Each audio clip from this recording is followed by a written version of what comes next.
Well, I need to tell you all something, and it's the most important thing I could ever say to you. In a little while, you'll know for certain that I'm putting my very life on the line and the safety of my family by sharing this with you. So I hope that buys me at least a few minutes of your precious time. If this video is taken down, it wasn't taken down by me, alright? Now I'm partly doing this to wash your blood off my hands, because God saved my life on a midnight highway one fateful night for this very cause. And He's watching, as He clearly proved that night. See, I should be dead. My sleeping driver was hurling us toward a concrete wall at 100 kilometers an hour when an angel of God was sent to wake me up from a deep sleep with just a whisper, and just in time. And for what? Not so I could win X Factor or buy that dream Porsche or marry that dream girl, but for this, for these words, for this moment, so I can tell you something, so I can warn you about something. Nothing could be more important than this. So cancel that movie you wanted to watch, skip that gym session. Don't scroll down to the next post. Just stay with me. Stay with me. Now, don't worry about the quality of the video or the audio. Just focus on the content. Listen to my voice and trust your eyes. Most of you won't care for the shocking thing I'm about to expose to you, because no one cares. No one cares. Not my exes, former friends, former bandmates, work colleagues, parents, family members, strangers. No one cares. But still, I'm doing all this for one person. One single human being out there. God is calling you, and He's looking for the last ones before the storm. And if you think you know where I'm going with this, please keep watching, because the most important part of this video comes at the end. Now, everything you're about to hear is a fact, and I'll prove it to you. I will leave no room for doubt. And nothing can stop what's coming. So this isn't a call for an uprising, boycott, protest. No. The Titanic is sinking, and it's unstoppable. All I'm going to do is point you to the life raft. And if you want to ignore me, then fine, proceed at your own peril. God knows I've tried. If you want to mock me, then at least share the video. Let others mock me too. Tell your friends. Check this freak out. Anything to help me reach someone who has eyes to see and ears to hear. And like I said, in a few minutes, you'll know why my well-being is in danger, and that of my loved ones too. Now let me ask you something real quick. Who do you think, generally speaking, runs the world? What type of people are the leaders of our countries and corporations, and the rich and the famous too? I mean, like, are they Christians? Do Christians run the world? Well, no, of course not. Buddhists? No. Do Muslims run the world? No. What about atheists? It's got to be atheists, right? Because we've come such a long way as a society, and atheism is the rational state of mind for the modern type of person, right? No. What about a mixture of people? Different types of people run the world. Let me tell you something. All the leaders from Africa to Europe to the Middle East, Israel, Syria, Iran, all the way to the Americas, all these people, and we'll get to the celebrities in a second, they're not atheists, Buddhists, or Muslims. No. What if I told you that they all belong to the same religion? A secret religion. One that none of them are allowed to talk about. One that you should worry about because it affects you beyond belief in ways that you never imagined. Before I tell you what this worldwide secret religion thinks of you and plans to do to you, let me tell you what this religion is. And how do I know about this religion? Because I used to belong to it. And today I'm renouncing it publicly, breaking my oath of silence, which they imposed upon me and every single other member during ceremonies under the penalty of death. That's why my life is in danger. Every person you're about to see has taken the same oath as I did, over and over, no matter where on earth they're from, including Scott Morrison, your Prime Minister and mine. But see, I was plucked from it, saved from its camouflaged clamps, from its extravagant deception and its spiritual corpse, by none other than God Almighty. No one else is going to tell you this. Not your favorite singer or politician, who more than likely also belong to this hidden religion. Nowhere will they speak because they love it. They love their lives. They love their success, the money, the worship they receive. And then there are those who have left but have never broken their oath out of fear. Trust me, you don't know who you're messing with here. The few that have spoken out, well, they lost everything.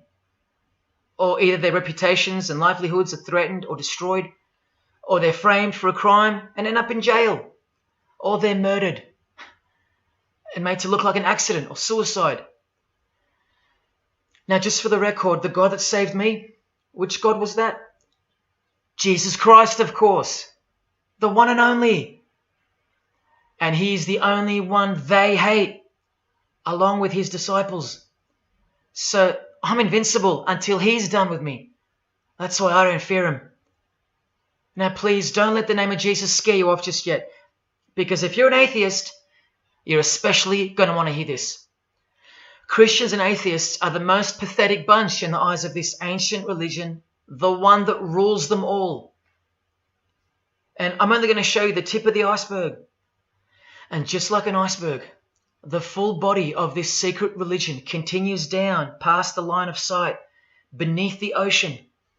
It widens in mass and scope until it continues further into the depths, into ever-increasing darkness and invisibility, until it reaches its foundations, which is firmly established in thick blackness, completely unimaginable and not perceived at all to those who only ever get to see its tip peeking out of the ocean top, including most of its members. At least 75%, 80%. And unless you're a member of this religion and this secret society, as they call it, you won't be granted access to the world stage or of a position of influence. It's become a prerequisite for success now that they've gained pretty much full control and their members are in every place of prominence and power. So brace yourself for the truth that has been hiding in plain sight every day of your life, and for the mind-blowing, out-of-this-world climax to this video. Now look at this. There's a few different ways they display their allegiance. They don't do it often, and some don't do it at all. But most of them can't help themselves, because when they do it in public, it's a hidden statement, and that statement gives them a lot of satisfaction. The celebrities usually cover one eye, or hide it in some way, and obscure it, or emphasize it like this. Or they close one eye, or peek through it, through this hand gesture, all to highlight one single eye. It's called the all-seeing eye.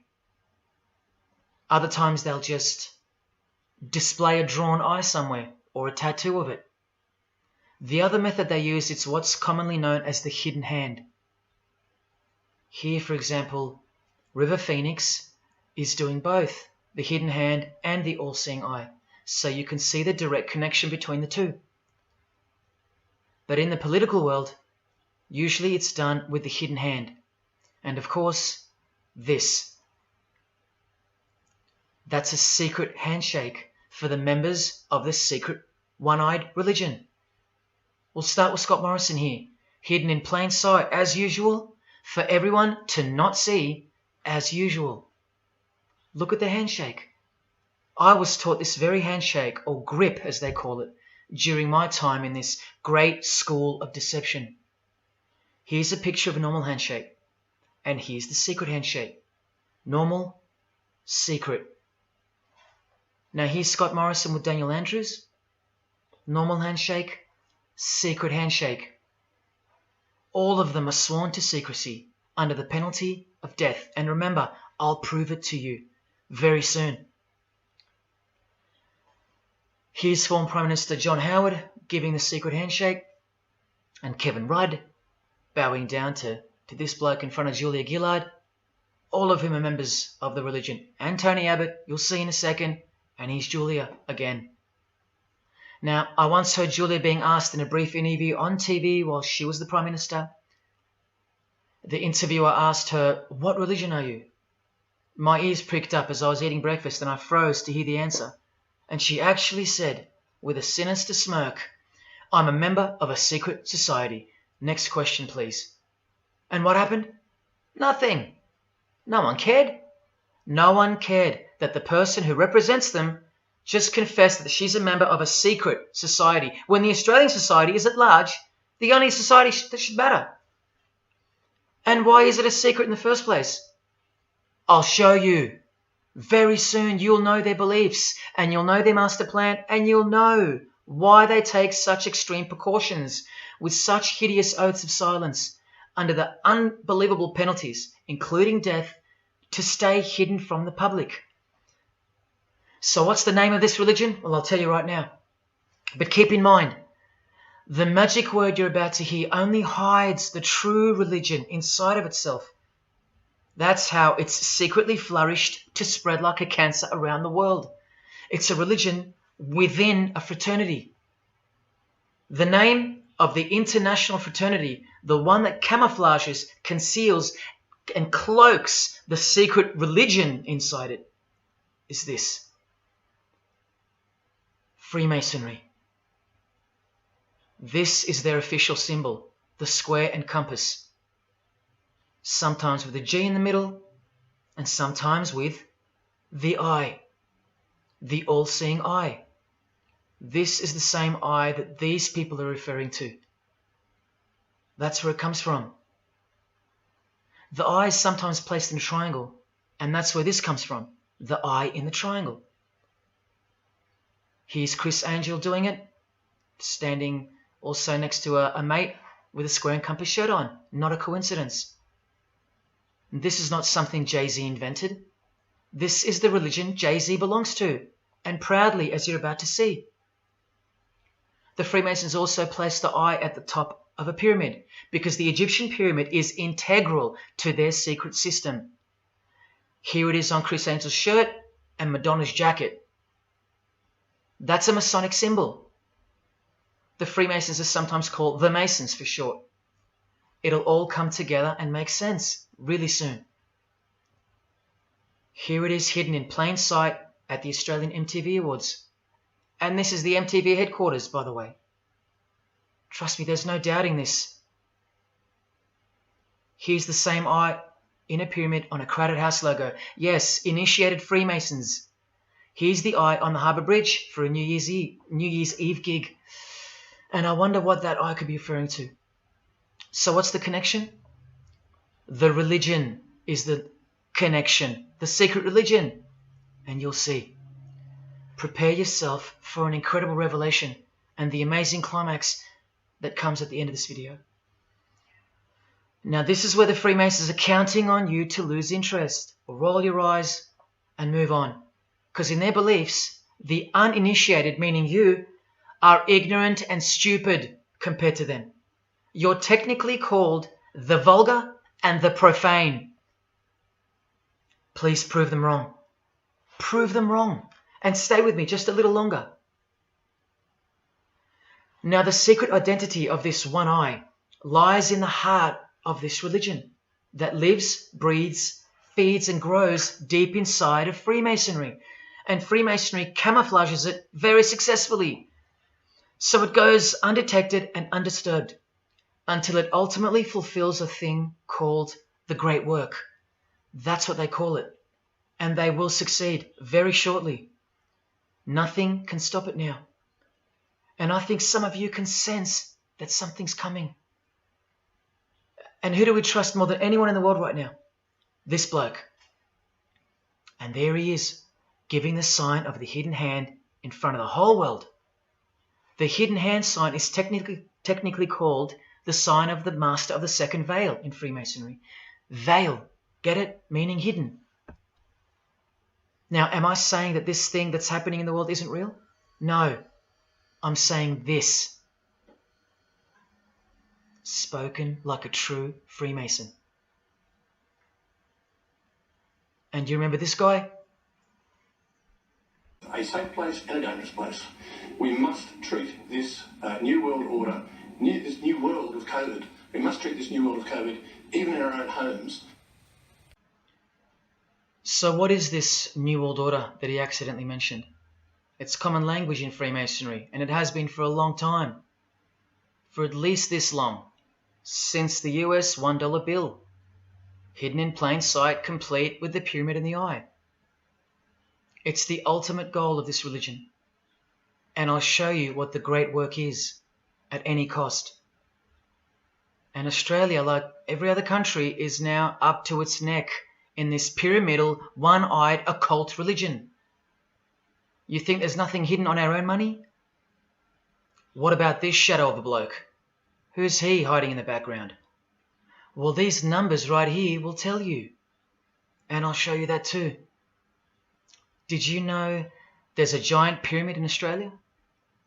You want to see it? Sitting right at the centre of Australian power? Look closely, because you'll miss it. Because that's the way they designed it. There it is. Hang on. Do you see it yet? And what about now? That is the frame of an Egyptian pyramid, which we can now firmly call a Masonic pyramid, complete with a missing capstone. And if you're still in doubt that you're looking at a pyramid, there you go. A perfect to-scale pyramid hiding out of sight inside the giant frame that surrounds it. This is going to be so unbelievable to you that you probably won't believe it. Or if you're that far gone, if you really have lost touch with your own soul, you won't care. And you'll miss the opportunity to have your own eyes open first to the worst news and then to the best news you could ever wish for on this God-forsaken planet in which you're destined to lose everything you have and everything you love until eventually you lose yourself. We have to establish what this religion that's hiding inside of Freemasonry actually is, and we will. And it's shocking, but it's reality. The symbol of the Freemasons itself is not what it seems. It's a squaring compass on the surface, but it conceals something that'll become obvious when I show you. But before we uncloak Freemasonry to see its true nature, its ugly face and its shameful nakedness, because I gave you my word that I'm going to prove it to you. This is the oath they have to take. This is the oath that I took. And your favorite actors and singers, just about all your heroes, just about, even some of your relatives, who probably have no idea what Freemasonry is or was, and why they took such gruesome oaths. So for those who are going to say, my grandfather was a Freemason and he was a great bloke, or don't the Freemasons run that retirement home? Just wait. Because I'm talking to Freemasons here as well. And don't you worry, they're going to come out of the woodworks. But they're all under the oath of secrecy. Don't forget that, no matter who they are. Adele, Neil Finn, Chris Angel, or Scott Morrison. The oath comes first. And here it is.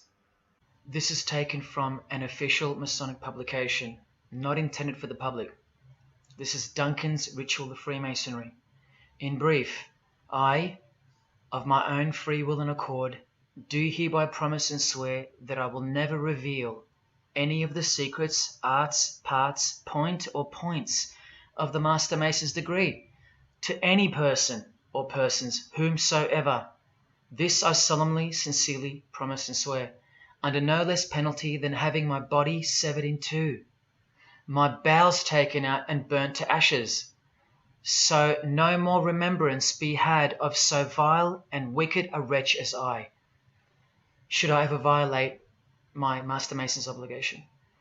So now you know what they think of me. I'm a vile and wicked wretch for breaking my oath. So how can anyone ever trust a Freemason when he speaks about Freemasonry? Unless you're speaking to a rare breed like me. Never reveal any parts, not even a single point, to anyone. Here's another penalty from another degree, this time from Richardson's Monitor of Freemasonry, a legitimate Masonic publication for instructing and laying out the ritual. binding myself under no less penalty than having my throat cut across, my tongue torn out by the roots, and my body buried in the rough sands of the sea. These are the penalties they swear to. And yes, the lodge has penal authority to execute. This is how they look when they're initiated. They have to remove all their clothing and jewelry, including wedding rings, crucifixes, the most meaningful things to them, no matter what. They have to go, because complete allegiance to the society is required. You're blindfolded at every initiation because you symbolize someone who lives in utter darkness before you receive the light of Freemasonry. And that light will become so obvious to you in a bit. The secret that is being unveiled by incremental degrees to the candidates in the lodge is staring us in the face in daily life. And that truth is pretty scary if all you know and all you have is this world. But they know much more than that. At one point, when the blindfold comes off, this is what you're surrounded by. Blokes dressed like this, holding swords to your face. And that's nothing compared to what comes later. So your own wife or daughter don't qualify for discussion in these matters, unless they too are initiated to the same level as you. So please don't tell me that your grandfather or your neighbour is a Freemason and that there's nothing wrong with Freemasonry. How would you know when they're under oath never to reveal anything to anyone? The whole successful system is constructed by the art of lying to the public and to their own members of lower degrees. And we trust these people? Now here are the illustrations for the signs and handshakes. And you only receive them after the oath has been taken. This is the sign you do upon entering and exiting the ritual room while facing the Grand Master. It stands for throat slit, and it goes like this. A continual reminder of where you are and what awaits you if you have a change of heart or rebellious spirit. And here you have the illustrations of the secret handshakes. Look familiar? And this is the sign of the Master of the Second Veil. See? Purely Masonic. You don't pick this stuff up off the street. Now this is how it's generally executed in the public arena.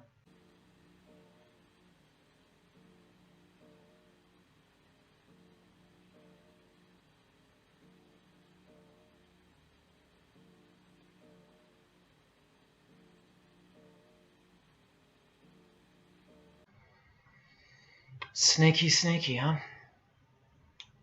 So when you see this, or this, you know for certain where it comes from and who they belong to. Look at Kramer on the front page of the privately circulated Freemason magazine, officially a Mason, like fellow brother Tony Abbott, and he's doing this. That's a direct link to the mysterious all-seeing eye of Freemasonry. There it is on the walls of the inside of a lodge room. So there's no reason to doubt that those who do this belong to this. This is another sign they do quite prominently. It's the sign of silence.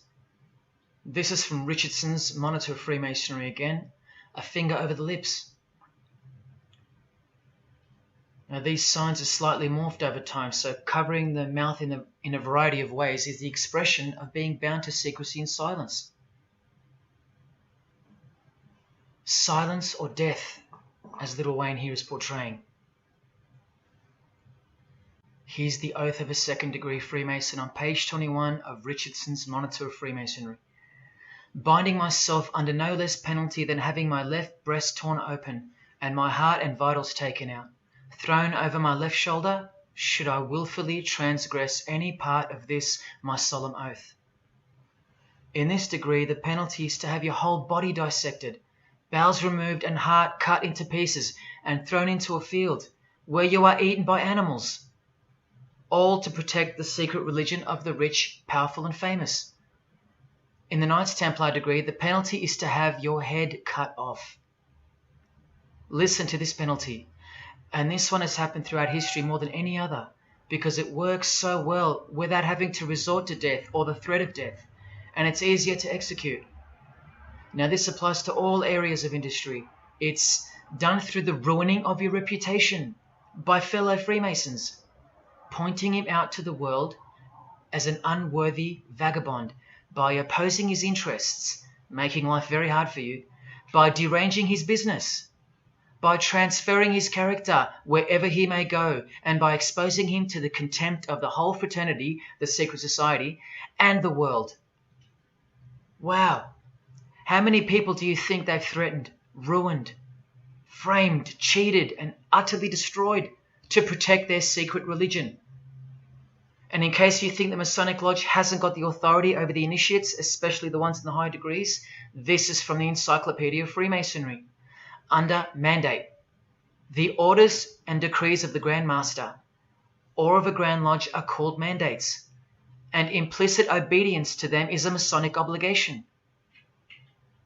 And in Sickles' Monitor of Freemasonry, you plainly see they have a right to kill.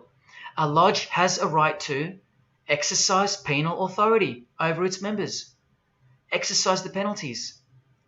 So don't let a Mason tell you, oh no, that's just symbolic, the oath.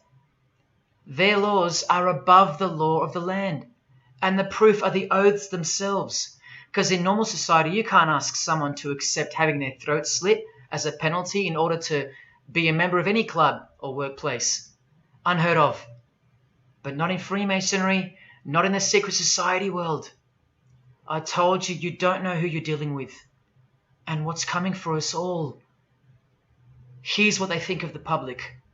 Here in speaking to the candidate, it's stated, but have a care not to defile the sanctuary by a spirit of curiosity, meaning don't try to join us just for fun.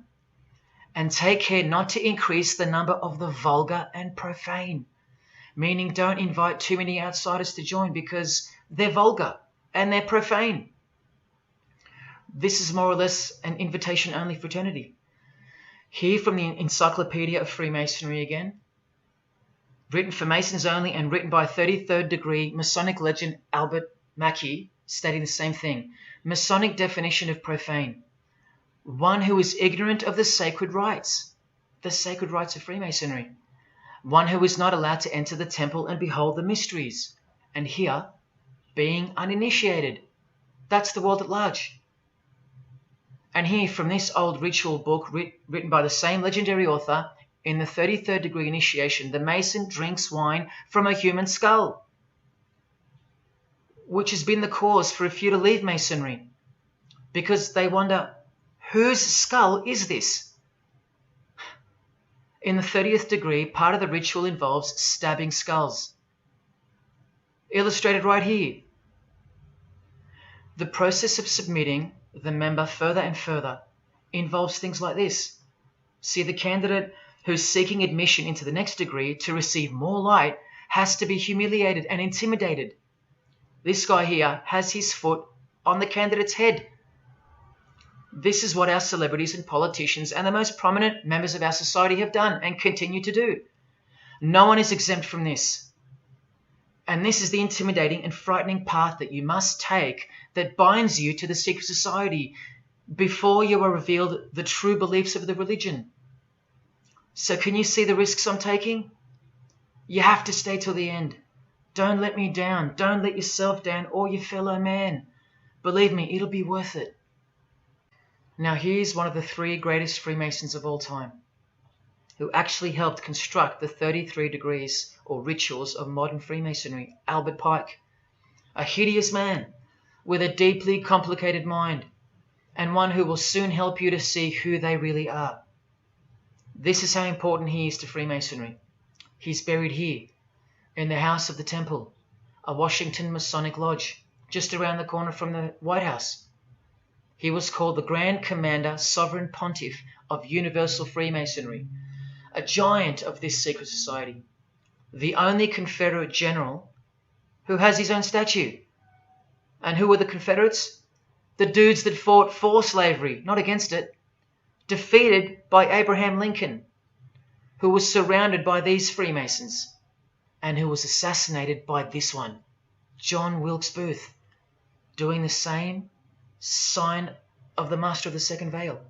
A Freemason assassinated Abraham Lincoln. Undisputable when you have the eyes to see. Now, Albert Pike writes in his colossal work, which some refer to as the Bible of Freemasonry, called Morals and Dogma, and on page 113 he says, "What can there be in common between the vile multitudes and the sublime wisdom?" That's what Freemasons possess, sublime wisdom.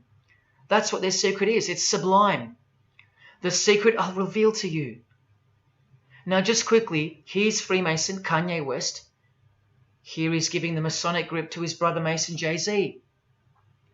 Look at the lapel he's wearing in this picture. It's the same double-headed eagle as on the front cover of the so-called Bible of Freemasonry, Morals and Dogma, written by the Grand Commander Sovereign Pontiff of the religion that Kanye and Jay-Z have been sworn into and thus granted access to international success. His Christian conversion isn't what it seems, and you'll soon see what job he has to do. Now look at what else Freemasonry thinks of the uninitiated, from the words of the Grand Commander himself. The truth must be kept secret, and the masses need a teaching proportioned to their imperfect reason. I hope you're listening, because we're about to get going here. These truths were covered from the common people as with a veil. There's that veil again. And the mysteries were carried into every country. Freemasonry was secretly imported from the East into the whole world to weave its web in the darkness to increase and advance its agenda. The sages, meaning the enlightened ones, always had an esoteric creed, unknown to the vulgar. And here he says, to the end that the vulgar herd, seeing, might not see anything, and hearing, might comprehend nothing. Are they right? Am I wasting my time, laying it all down for nothing? Because they know you so well? Your favorite celebrity and politician's secret religion is beyond the reach of the vulgar. Vulgar is what you are to them. He won't tell you. She won't tell you. And they won't tell you.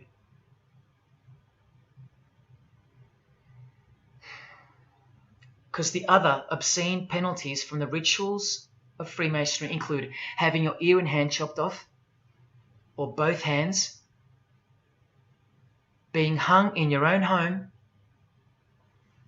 and my personal favourite, having the top of your skull cut off so your brain is cooked in the sun. Now, can you imagine what they're hiding? And then the ritual monitor goes on to illustrate the same secret handshakes and signs.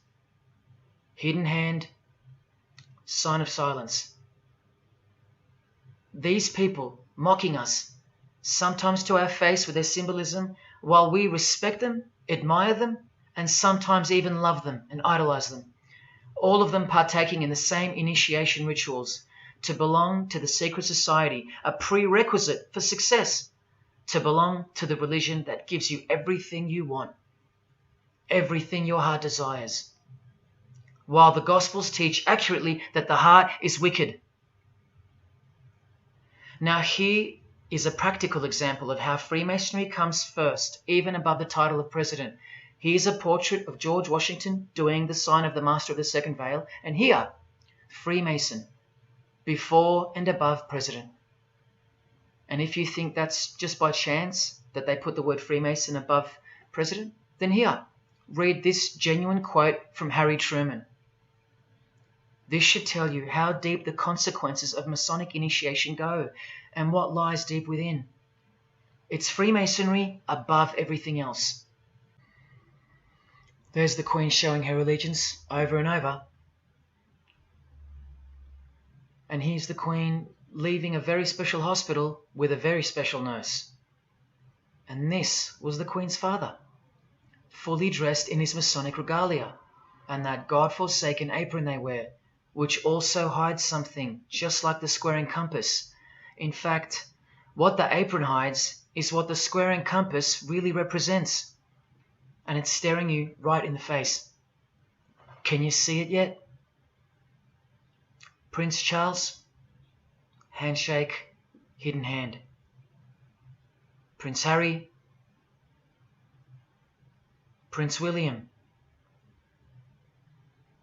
And here is the Grand Master of English Freemasonry, Prince Edward, also in full gear. What a lovely looking chap. And now he's giving the Masonic grip in front of this stone that was placed there to memorialize his visit to Cape Town Lodge. And what about this guy? Prince Philip, husband of the Queen. Do you remember him saying this? Yeah, and here's the article in case you think he didn't. Initiated member. Do you slowly see what the Masonic mindset is? We are beneath them. And the craziest thing is, if they can turn you into what they think of you, then you deserve what's coming. It's a natural law. It's the law of nature. And I'll soon show you their real Bible, for lack of a better term, which justifies it all, and the one which guides their morals. And it makes a lot of sense, because the power of the deceptive phenomenon of Freemasonry lies in the fact that it contains real truth, intertwined with untruth. Now, this actual book that guides their morals and plans, it isn't written by hand, and it's been around longer than the Bible. So they think it's purer, sublime as they call it. And it's the foundation on which the religion is built upon. And that Bible, so-called, that unwritten Bible, is the key to unlocking its secrets. I'm going to hand you that key. And it's all going to come together like a flood. So they're going to own it all by their own words and actions. And they're going to introduce us to a new system of life, but only after a number of shocking events take place, which I'm so close to telling you about. But first, I have to tell you the name of the secret religion and the identity of the I. Now, for the few of you that think of hospitals and charities and nursing homes when you hear the word Freemason, a word which I soon hope to never speak again after this video, well, it's a front, a cover story, and like everything else in this presentation, I'm going to show you. This too is for the poor Freemasons that are going to have the call to make an appearance in the comments section trying to defend their beloved fraternity. This is 33rd degree Freemason Manly Hall, who was named Freemason of the Century by the Scottish Rite Journal in 1990. And you'd be surprised how many Masons haven't heard of him, because they don't bother entering the Masonic library and searching out the mysteries themselves. These same Masons think they know something, and they parade themselves on websites and social media, calling people like me, oh, he's just an anti-Mason, anti-Mason. Blind fools at best, deceivers at worst. Well, the Freemason of the Century wrote in this book, and in this chapter, Freemasonry is a fraternity within a fraternity, an outer organization, concealing an inner brotherhood of the elect. One visible and the other invisible. The visible society is a splendid camaraderie of free and accepted men and women, enjoined to devote themselves to ethical, educational, fraternal, patriotic, and humanitarian causes and concerns like hospitals and charities. But the invisible society is a secret and most august fraternity whose members are dedicated to the service of a mysterious arcanum arcanorum, meaning mystery of mysteries. Now I wonder what that could be. So once again, don't listen to the lost or deceptive Masons that'll come here trying to cheat you from the truth, telling you that I don't know what I'm talking about or calling me an anti-Mason. Because there you just heard it. There's a Masonry for the majority of Masons, and then there's the real thing, the secret religion, which should shock you when it's announced. These same lost or deceptive Masons also love to repeat, like parrots, that Freemasonry is not a religion. Well, what does the Freemason of the Century have to say about that? From this book, he writes, Masonry is essentially a religious order. Not just a little bit religious, but essential. And here, the iconic giant of Freemasonry says in Morals and Dogma, every Masonic lodge is a temple of religion, and its teachings are instructions in religion. So please, Sit down, Masons, because Freemasonry is a religion. And soon, I'm going to tell you what it's really called. Now look at this from the same book, and speaking about fellow Freemasons being initiated in the lodge room. Part of the symbols are displayed there to the initiate, but he is intentionally misled by false interpretations. Their true explication is reserved for the princes of Freemasonry. The whole body of the royal art, which you'll know all about soon, was hidden so carefully in the higher degrees.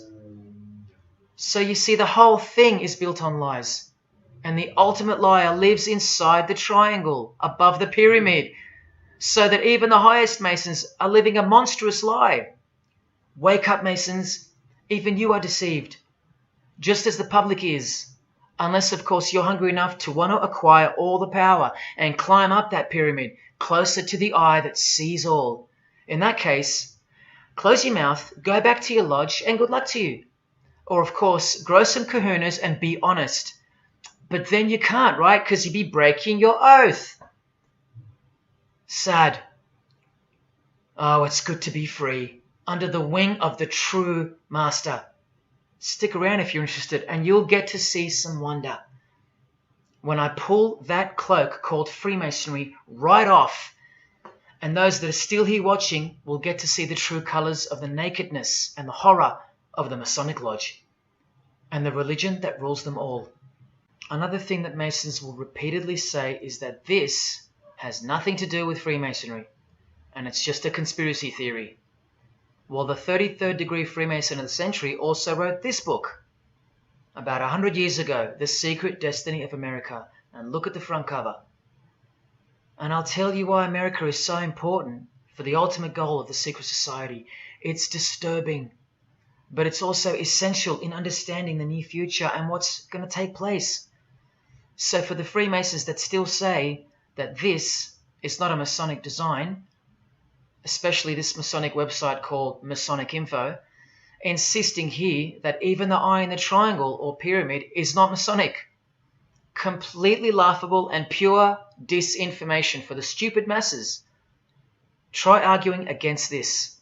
This is from a 1960 copy of the New Age magazine, an official organ of the Supreme Council of 33rd Degrees. No higher authority in the United States to speak of the relationship between Freemasonry and the US $1 bill. Masonic symbolism in a $1 bill. Look at them all. 13 leaves, 13 bars, 13 feathers, so on and so forth, and of course this, the Masonic all-seeing eye, located in the pyramid. So you think this is a conspiracy theory or just a plain conspiracy? Well, here's JFK, yes, a Freemason, but one who had enough when he wanted to print money disassociated from the Masonic central banks, just like Abraham Lincoln, and he paid the price for it as well. Listen to the speech we never hear about in school. More proof that they control the education system here and everywhere. Please, just have a quick listen to this.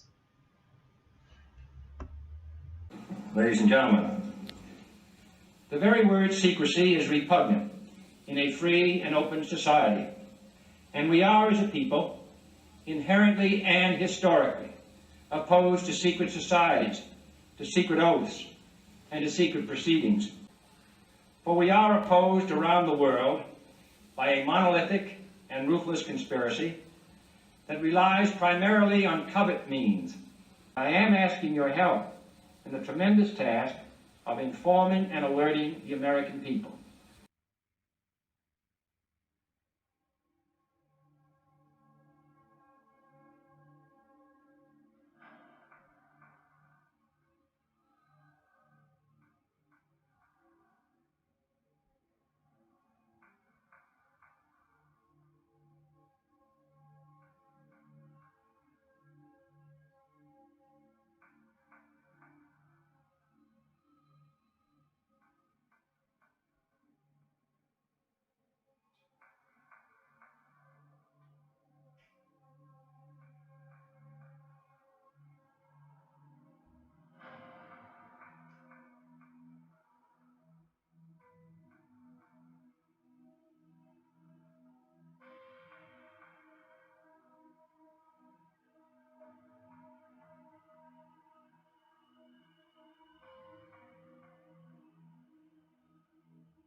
As I said in the beginning, you're just seeing the tip of the iceberg peeking out from the ocean top.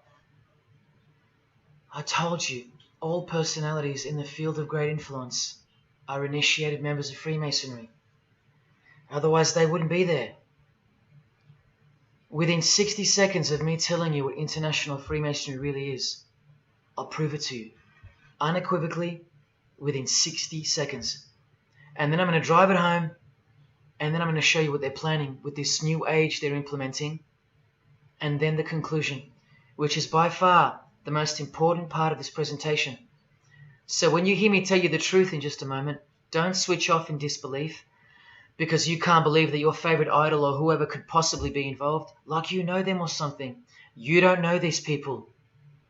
You do know that they're under oath never to reveal their beliefs to you. The vile multitude.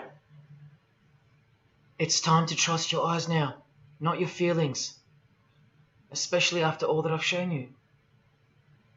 This is why the secret religion is so hidden. This is why it's so ingeniously designed through layers of lies upon lies, cloak upon cloak, and oath upon oath, concealing the truth for its chosen few. What is Freemasonry?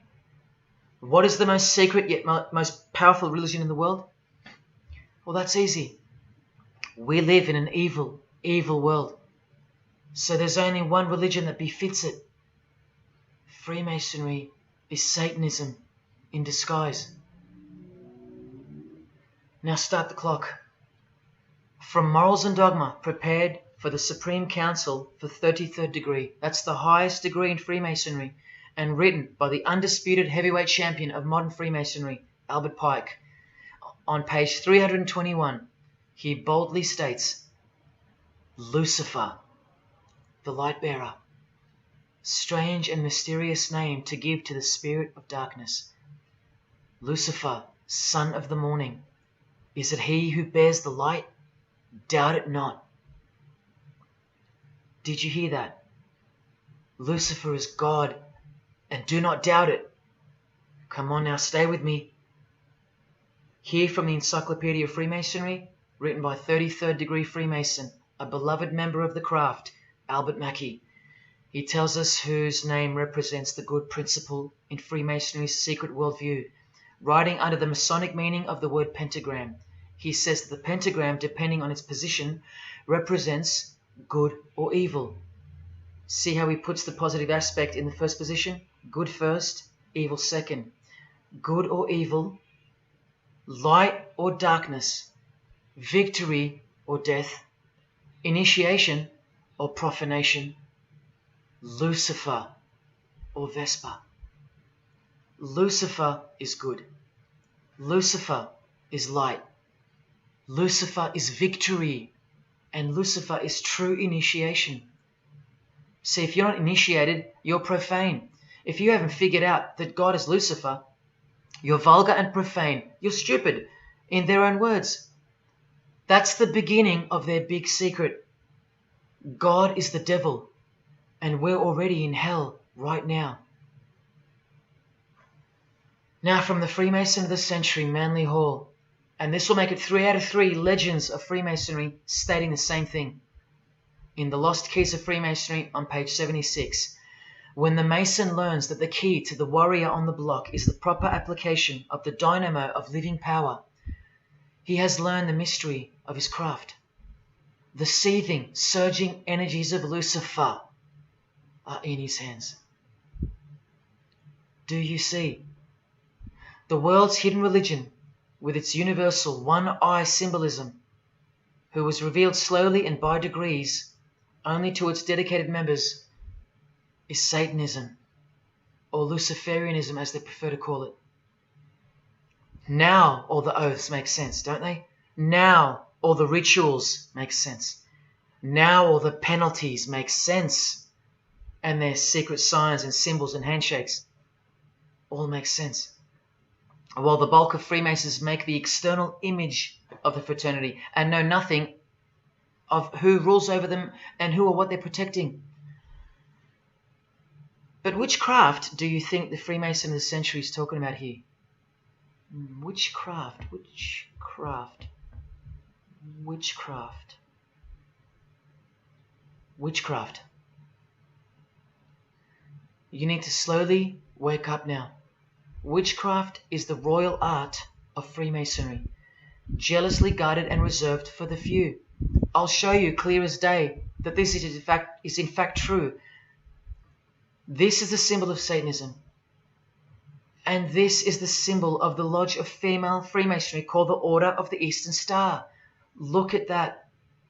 Satanism, Freemasonry. Trust your eyes. This is the symbol of the Church of Lucifer, founded by a 33rd degree Freemason, which I'll prove. Look at the Masonic squaring compass in the design. The Church of Satan and Lucifer, two sides of the same coin, nurtured and brought to an organized international level of power and influence by Freemasonry, in secret, and all done right under our noses. And if you think that your politicians or religious leaders or favorite idols can't be a part of this, you have to try and snap out of it, or suspend your everyday beliefs just for a moment, and I will clearly show you how it's not only possible, but it's actual. Please, I feel like it's now or never. If you don't get a glimpse of this now, then when? Who else is going to tell you this? When will you next be confronted with this? This is reality. And as much as you thought that ordinary people came into positions of power through hard work or concern for society or family connections, combined with brains and talent, that's not the case. That's the fantasy. This is the reality. They all go through Freemasonry. You think that Sam Worthington was so talented that he was picked over all those American actors to star in Avatar? Of course not. He was a Freemason. And so was the director, James Cameron, of the highest caliber. You have to remember that to them, Lucifer is good. Lucifer is the liberator. Jesus is the suppressor. Lucifer is pure love. Jesus is impure love. Lucifer left heaven for you. Jesus was crucified because he was a false Messiah. The world has always been deceptive, and we have been magnificently deceived. Here is an incredible example. Pay attention. This should blow your mind.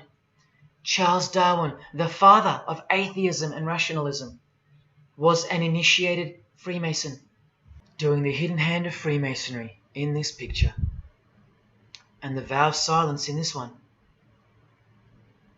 This would have remained unknown to us because no one's going to teach us this. But now we have the tools to see his beliefs, not through his words, but through his signs and symbols. I told you they can't help but to show off their religions, because they think we're stupid, vile, and ignorant. And I've proven that to you as well. So once again, are you going to prove them right by switching off and ignoring this? Well, unfortunately, more than 90% of you will. What I'm giving you here is priceless knowledge, because no amount of money or success can substitute its importance. And I'm risking everything but my own salvation to share it with you. If only for the few of you. Think about what you've just seen here with Charles Darwin, because I don't know if you got it. You cannot be accepted as a candidate of Freemasonry unless you believe in a supreme being, as exemplified here with Phil Collins, speculated by some to be an atheist, but this seems impossible because, being a Freemason, he has to believe in a higher power, or more accurately, supreme being, and I can personally vouch for that. And look here in the Masonic Oath itself. The candidate says, "I will not aid or be present at the initiation of an atheist, a madman, or a fool." Freemasonry believes that to be an atheist is to be the equivalent of a madman. And they're right. Yet while they propagate atheism around the world, in universities and schools, Charles Darwin himself was a believer in an intelligent designer, a supreme being. He had to be, because he's a Freemason. And that intelligent designer that gave birth to us is named Lucifer in the highest degrees of Freemasonry. See? Never tell. He lied to you, because that's what Freemasons do. The whole thing is a giant lie that was carefully constructed by mutilating the truth, because mutilated truths make the most successful lies. This is the secret to their success, a lying tongue and a lying spirit from the 1st degree to the 33rd degree, to each other and to us. I've proven that as well. And what did Jesus, how did he describe their God? The father of lies. How accurate. The one who comes to cheat, kill and destroy. How accurate again when I tell you their plans.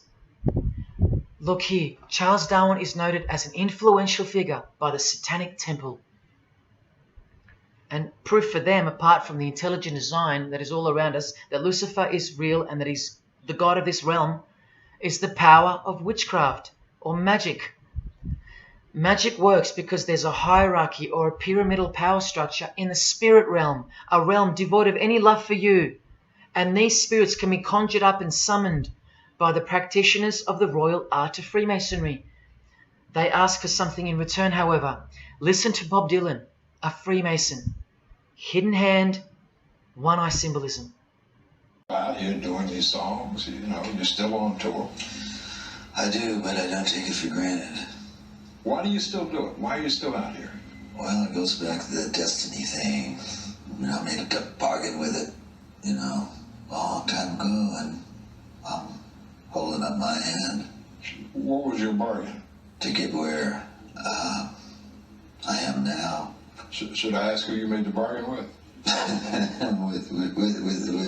with the chief commander.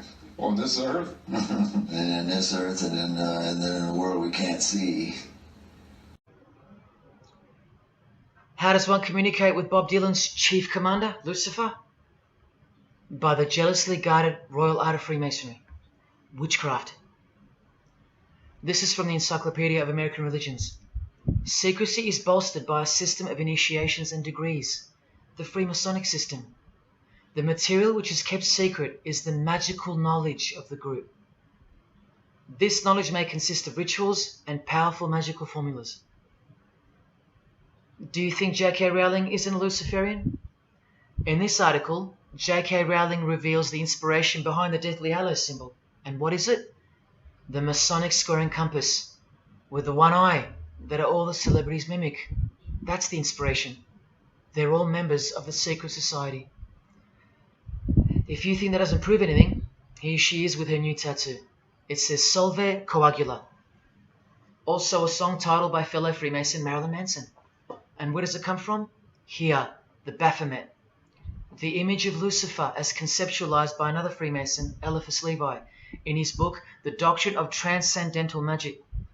This horrid thing, with breasts, a penis, and a goat's head with 2 horns, has these words written on its arms, Solve Coagula. The impact of the meaning of these 2 words should disturb you to soberness when I tell you about them. Because apart from other things, they involve the process in which the new system will be implemented at unbelievable cost to you and I. Here's a statue of the Baphomet at the temple, Satanic Temple, complete with 2 little kids admiring it. That's J.K. Rowling's religion, Satanism. The secret religion for the highly evolved and the highly successful. Welcome to the real world. The same Masonic author writes in The Doctrine of Transcendental Magic, in the ceremonies practiced at reception by all secret societies, there are found indications of a doctrine which is everywhere carefully concealed, and that is witchcraft. And in his History of Magic, he tells us it is the royal art. And that's what Freemasonry calls it. And where did he get his inspiration for the Baphomet? From the Knights Templar, another secret society who were banned, and some of its members were executed in the 1300s for glorifying evil, as it's openly stated here in the Satanic Rituals. And where do modern day Knights Templars reside now? Within high degree of Freemasonry, right here. Again from the encyclopedia, and listen to this. The continuing impact of speculative Freemasonry, which means modern day Freemasonry, provided fertile soil in which new magical orders could grow. Magical orders, meaning other branches of secret societies, of which Freemasonry is the umbrella. Because Freemasonry is the king of secret societies. Just like JFK tried to tell us, it's the prestigious channel that one must go through. And it is the reason that the oldest religion in the world has made a colossal comeback and is now on the brink of success. Which, as I said, nothing can stop now. And again from the encyclopedia, the groups wear ritual garb and meet in magical lodges. And where do Masons meet? In the Masonic Lodge. Like here with a magical pentagram on their checkered floorboard. Are you believing your eyes? Or are you making excuses? Here's another statue of the Baphomet at a satanic temple doing the sign of the horned god Lucifer. The hand sign mimicking the horns on his head. And of course the upside down cross. And here's Barack Obama doing the same sign. And the sign of silence with a twist. Who do you think he's mocking here? You and I. But mainly Christians. Because Christianity is the one force that has stood between you and the inconceivable horror that is awaiting us and is on its way. Here's an article on Barack Obama, and that's his hands adjusting his presidential seal. And there's his Masonic ring, and the sign of the devil's horns, over and over. Freemasonry and Satanism are intertwined. Look at these Masonic politicians throwing up the devil's horns. George W. Bush. Look how sneaky and sinister the look on his face is here. And the manner in which he's delivering the sign. In front of the whole world. Is he a fan of rock music? Is he saying I love you in sign language for the deaf, like some people like to say? This is his fraternal order called Skull and Bones, also known as the Order of Death, where you lie naked in a coffin with what's called a temple prostitute during initiation. Clearly a Masonic order, with this guy displaying the hidden hand of Freemasonry. In Stanley Kubrick's last movie before his death, he's telling you that all prominent members of industry, including politics, as the movie goes on to show, are members of a satanic secret society. In it, he shows the members engage in an orgy and feast after the ceremony of dedication to their horned god. To identify which secret society he's referring to, he leaves the clues in the artwork. Not once, not twice, but 3 times. The One-Eyed Religion. And who do you think the title of the movie is dedicated to? None other than the stupid, ignorant, and uninitiated masses watching the movie. And you know it now. He knew that when we'd leave the cinema, we'd be commenting on the performance of Tom Cruise, or giggling about the orgy scene, or just being disappointed because the movie went too long, or some other meaningless critique, with eyes wide shut. Look at the cover of his other movie, A Clockwork Orange. The eye on top of the pyramid. And on his shirt, the word devil in Italian. Let me take it up a notch, in case this isn't registering. Listen to the founder of the Satanic Church, Anton LaVey, tell us in his book, The Satanic Rituals, which is a companion to the Satanic Bible, Masonic orders have contained the most influential men in many governments, and virtually every occult order has many Masonic roots. This is back in 1972 he said this. Now 40 years later it should read all governments, not many. And why is the founder of the Church of Satan talking about Freemasonry, the most respectable and charitable fraternity in the world, that no one seems to talk about and that we never hear about in school? This is why. Because the Satanic Ritual is a blend of Gnostic, Kabbalistic, Hermetic, and Masonic elements. That's crazy because Freemasonry is a blend of Gnostic, Kabbalistic, and Hermetic elements too. Any Masonic writer will confirm that. But how can that be? Because Freemasonry is Satanism in disguise. On page 106, every rite of the Black Order employed Masonic principles. Every rite of these Black Orders, one of which was called Freunden von Lucifer, which translates to Friends of Lucifer. And guess what? There are numerous manifestations of Satanism in Masonic ritual, including the goat, the coffin, and the death's head. Please awaken, O sleeper, and let the glorious light of the truth dawn upon your sleepy eyes. How did Freemasonry get away with this? Just like Jesus, the greatest enemy of theirs, said they would, by dressing the wolves as sheep. A satanic underground carefully cloaked in Christian trappings. That's how Freemasonry got away with it. We can't find out about it because they run the media and the education system clearly. John F. Kennedy was brutally assassinated after he attempted to inform us that we are opposed around the world by a monolithic conspiracy. Did he know that Lucifer was the god of Freemasonry? I don't know. The Grand Master of my lodge, who was the mayor of the city, was a 32nd degree Freemason. That's one short of the top, one short of the true beginning of the secret religion, and he had no idea what Freemasonry really was. After 42 years in the lodge, they never invited him into the 33rd degree initiation because he couldn't see past the Christian trappings, as they were designed to do exactly that, trap the Christian, or trap anyone else who was too sensitive to behold the truth. Thus, Freemasonry could halt their progress at any time without suspicion because it's a rare thing to reach the 33rd degree, and every Freemason knows that. So that there are no rude awakenings that take place with those that aren't ready to embrace Lucifer as the true god of Freemasonry and the world. This is an ingenious system, birthed by what must have been demonic inspiration. Anton LaVey says that this ingenious system I speak of serves as a rudimentary screening process for organized Satanism. Exactly right. It's a filtering process, as I've said earlier. An international filtering process from which men and women are picked and permitted to enter the world stage. And I'm saying all this for those who naively think that politics and magic ritual do not mix. That's the founder of the Satanic Church. He admits that. Admissions that were never heeded because no one cares. How else did the Freemasons pull the wool over our eyes? The companion to the Satanic Bible tells us that as well. By filling the world with fools. And who's the biggest fool in the eyes of Freemasonry? An atheist. From the Encyclopedia of Freemasonry. One who does not believe in the existence of God.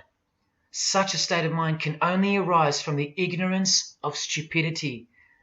All this time, you're laughing at Christians, and the Freemasons are laughing at you. Here's Brad Pitt, wearing his Masonic ring and covering his eye. Now here's a genuine quote from Brad Pitt, the Freemason. In short, I could really try on something different for myself. That was Satanism. It's working out really well. I made a pact. That's why. You don't believe him? Bob Dylan does. And the hand sign they all do. Allow me to show you what it symbolizes. And now that you know what you know, it should make sense to you. It stands for 666. Yes, indeed. Satan's number, foretold by Jesus Christ. Now just hang on, let me prove it to you.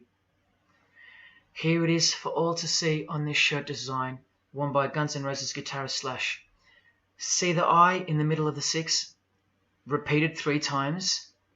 That's 666. In this one, the design in the shirt is clearly demonstrated by the person wearing it. Another example, the hand sign with 3 6s on the shirt.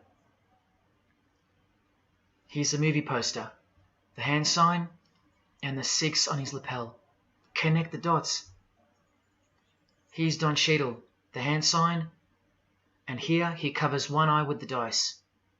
What's the number on the dice that he holds toward the camera? 6. There's literally 3 6s that manifest in the hand sign itself, like this. That's why they do it. Here's Drake with the most obvious example, holding up the hand sign with the all-seeing eye of Lucifer on his bicep. And here, blatantly connecting the 6 to the hand sign on the artwork to one of his songs. The hand sign over one eye, obviously signifying a 6. This is proof. The number is mystical and it's grounded in reality, and it's related to sex rituals within witchcraft. You'll see, I'll show you. But if that's not enough, there. Drake is clearly intending that hand sign to be a way of communicating the number 666. A hater of Christianity and Jesus Christ. But I wonder why. He has everything he desires. Christians aren't suppressing him. He doesn't hate Buddha or Muhammad. None of them do. No. Jesus is who they hate. But they protect Freemasonry by communicating its presence in their lives, not by word, but by symbols and signs. Disciples of Lucifer. While you don't believe it, they take it very seriously, and they mock you by displaying it in your face. They know the truth. The chief commander, the one at the top of the pyramid, is Satan, the god of this world, just like Jesus told you who he is. Britney Spears doing the 666 over the eye, and look at this. The devil's horns while she wears the seal of the US $1 bill, designed by Freemasons. You know why now. You just have to stop denying it. Freemasonry is Satanism in disguise. This is how they tell you. Let's go to Britney's close friend, whom she tongue-kissed in front of the world, sexualized as these people are, and for all the girls out there to be inspired and corrupted by. Madonna, wearing the same Masonic design as Britney. 666 hand sign, the one eye symbolism, and the vow of silence. The vow of silence with her fellow practitioner of witchcraft. The Masonic eye in the triangle behind her, and now the upside down cross of Christ on her outfit. A member of the secret society who hates Jesus with a passion, as you can see here with Lucifer, the god of Freemasonry, giving her oral sex. Deep despisers of Christianity. Are you wondering why yet? The sign of the devil's horns here, meaningfully placed and done with precise intent, like with all of them.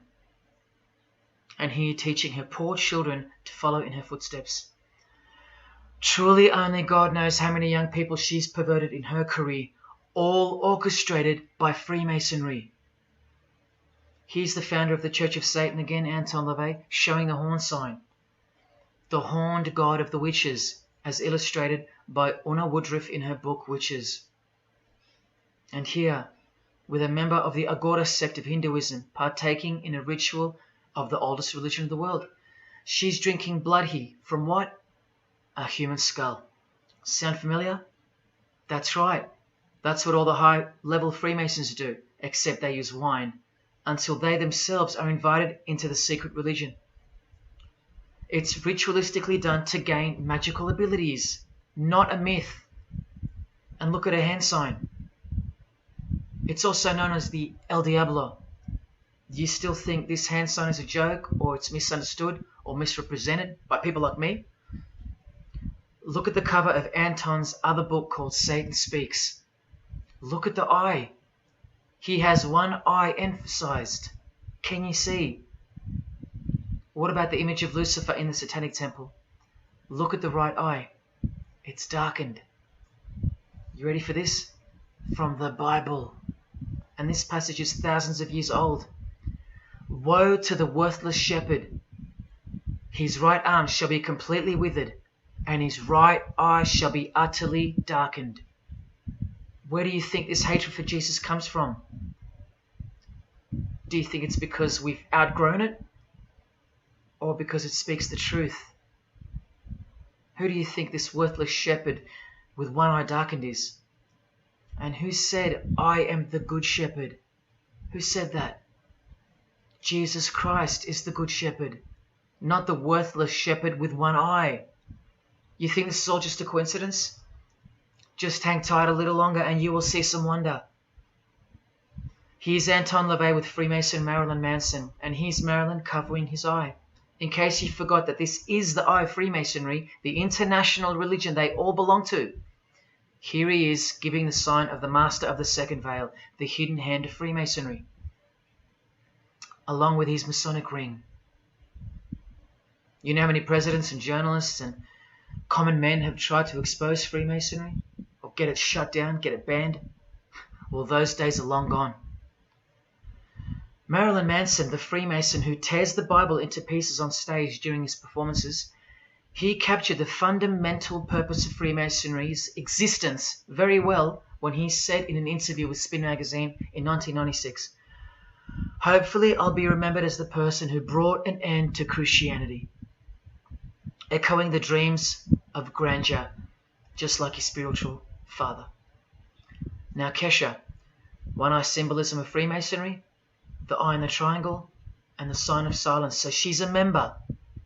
And behold, an inverted cross in her music video, inverted cross on her outfit, and a satanic pentagram on this outfit, just like the symbol of female Freemasonry. You think none of these Freemasons look like witches? Really? And none of these witches in the making? Remember, 90% of them don't know what they're serving, or what they're doing there, or why they're taking oaths of such silence and such penalty. Avril Lavigne does, showing her allegiance with the one-eye symbolism, participating in lesbianism in a video, influencing the masses, subtly stealing her innocence. And what's on her helmet? One eye. And doing the El Diablo with pentagrams at her concert. Anthony Bourdain, with his one-eye symbolism, he was openly a hater of Christianity. And what kind of woman would suit a man like this? Well, a fellow member of the secret society who hates Christianity too, of course, Asia Argento. One-eye symbolism, again and again. The sign of Lucifer's horns, and this pose of his image. Remember the Baphomet. There's Asia mimicking its pose, complete with the finger position. Creatures with breasts and an erect penis and a goat's head. You know, things you find normal now, thanks to international Freemasonry, normalizing evil and filth through multiple levels of and avenues of propaganda and influence, including television, movies, music videos, schools, education, through legislation, through passing of laws to protect the evil nature, and of course through your favorite idols. Chris Hemsworth, just your everyday good Aussie bloke? I'm afraid not. One-eye symbolism and the sign of silence, both of which mean he's taken all the disgusting oaths of Freemasonry under the penalty of death, thus catapulting him over the competition, never to promote Christian values or Jesus Christ again.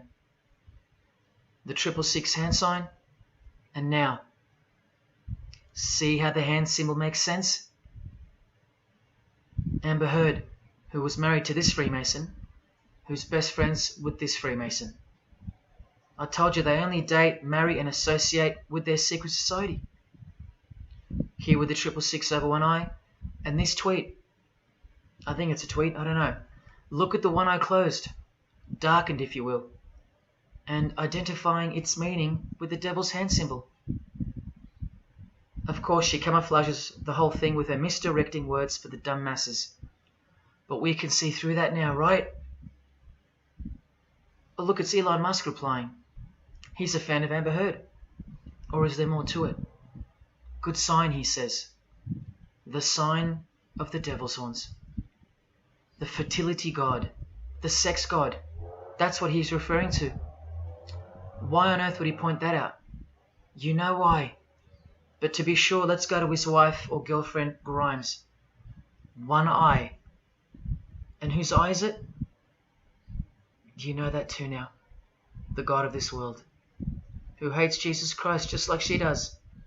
2 inverted crosses of Christ and the pentagram. And what about Elon's mother?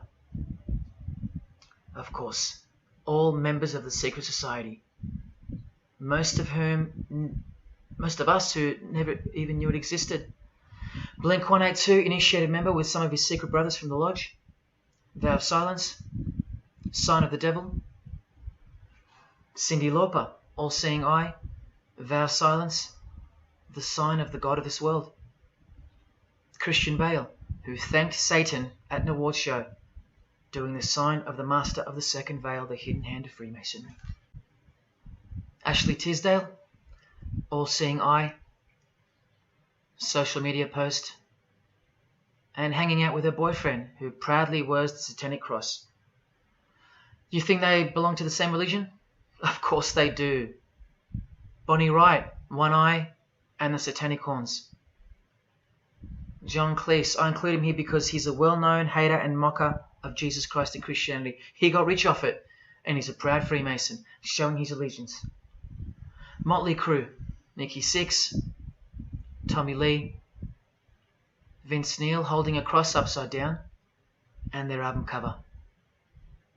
Secretly Freemasons under oath while promoting Satanism in the open, doing their job and influencing the masses to hate Jesus and Christianity and to live a life of sin through seduction of their music. Secret Society member Jimi Hendrix hiding one eye and telling you about the secret powers of music. Nirvana, Kurt, bass player Chris, Dave Grohl, Dave and Jack Black making the sign of the pentagram, a geometric tool used in the magical curriculum, and Dave wearing his upside down cross. Hard to listen to all those beautiful songs he's written now. Courtney Love and her daughter glorifying the symbol of Satan, and Nirvana discovering something on a road trip while covering some numbers up. Proud Satanists, all secret Freemasons. Here's Quentin Tarantino. Now that we know what we know, can you see through this picture to reach its true meaning? The all-seeing eye, whose identity is revealed by the hand gesture, which is 666, with the vow of silence and throwing up the devil's horns, which I hope you can finally see means something. Share. Can this get any more obvious now? The sign of the vow of silence being made with the sign of the devil, telling you that the secret which isn't to be spoken of is Lucifer, right there in front of you. Speaking through signs and symbols, like Confucius said, signs and symbols rule the world, not words nor laws. Cardi B, I just want you to see a few connections between the one-eye symbolism, the 666 hand sign, and the horned God symbol. Eddie Izzard, all-seeing eye, hidden hand, and mimicking the horns of the Masonic God. Oh, but men love the darkness rather than light, as the scriptures put it so solemnly. Look at how precise that statement is. With high-ranking Freemasons loving the darkness so much that they define the darkness itself as light. Watch. In MasonicWorld.com, an article by Worshipful Master John Alexander, who has journeyed from the lower degrees to the high and sublime degrees. This is the religion of our leaders and celebrities, so listen. He writes, every ritual from the high and sublime degrees that I have ever read contains the statement, I beg you to observe that the light of a Master Mason is darkness visible. I put it to you, brethren, that this is the most accurate description of Masonic light that you will ever find. Think about what you just heard, because this is what they learn. Masonic light is darkness. And this is before they enter the real religion of Freemasonry, Satanism. That's why in the high degrees the ritual states to the candidate, I beg of you to observe, meaning to ponder, to contemplate what they mean by the statement. My 32nd degree Grand Master, he never understood. And they don't push you, remember? It's all a screening process to weed out the weaklings who can't handle the truth. The truth that this is how the all-seeing eye sees things. Evil is good and good is evil. Look at what he says immediately afterwards. In keeping with our normal Masonic practice of burying our important truths deeply, the ritual sets out to immediately disguise this truth. Usually people bury their lies, but Masons bury their truths. Because their truth is that God is the devil and that we are in hell. So everything has to be flipped on its head in order for things to make sense in this place, where lust creates life, where might is right, where compassion is weakness, and of course, in order to succeed. Look here, with another Freemason of the highest degree, Helena Blavatsky. She writes in her book, The Secret Doctrine. Doctrine means belief. So the book is called The Secret Belief. The Secret Belief of Freemasonry.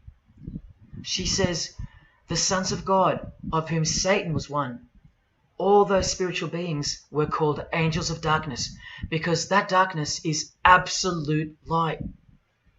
Do you see how far they go to protect and glorify the darkness? Because men love darkness rather than light. If these were just randoms next door or some minor cult, I wouldn't be telling you about them, and I really wouldn't care this much. But these are not randoms. These are our heroes.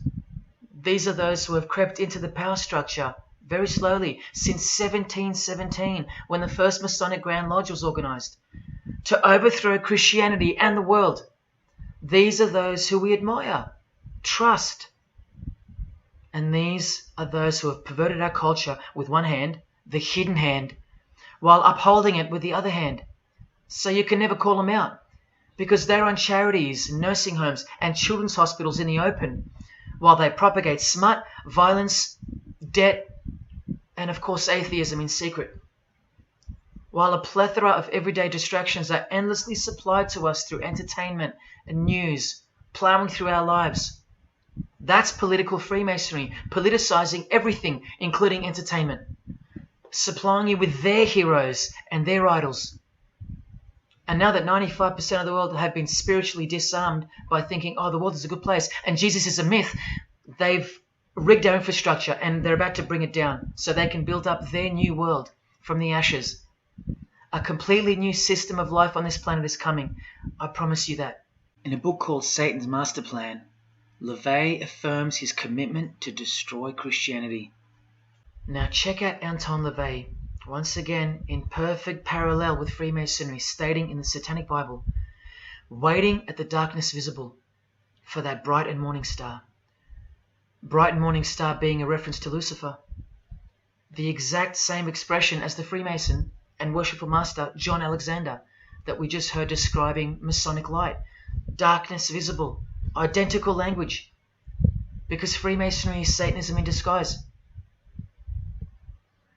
This is what the initiated queen of Freemasonry, Helena Blavatsky, says of the bulk of Freemasons in her book. The knowledge of their members about the full signification of their symbols is nil. And that's of course true to the Freemasons listening. How do I know she's a Freemason? Because her diploma was reproduced on page 66 in Freemasonry Universal, Volume 5, Part 2, in the Autumn Equinox, 1929. And also because she's displaying the Masonic penalty sign, like all these Freemasons. Drew Barrymore, all-seeing eye, vow of silence. And see, the symbol of her secret God. Elijah Wood, one eye, hidden hand of Freemasonry, and the devil's horns.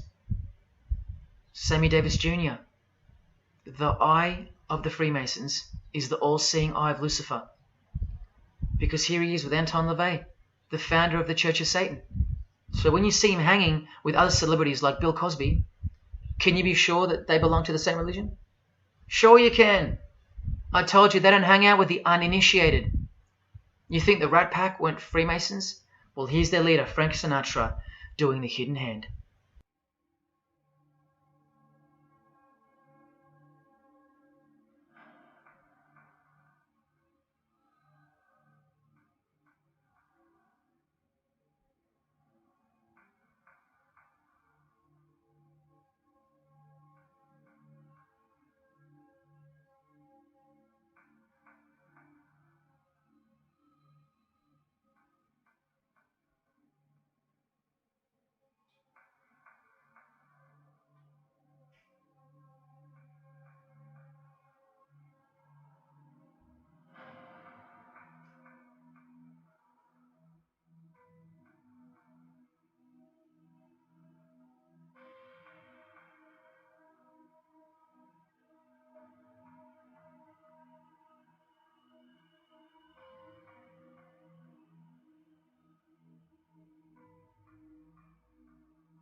got introduced to the music industry. I swear I wanted to be like the Amy Grant of music. Yeah. But it did not work out, and so I sold my soul to the devil.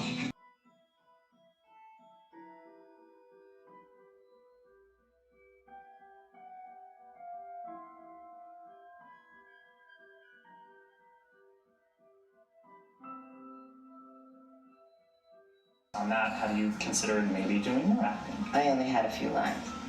It was fantastic, but I can't really tell you anything else. It was. Sure you can. I know, I can't. It's very secretive. It's a very secret society.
And I'm like, if you don't get this right now, I swear to Lucifer, I'm gonna.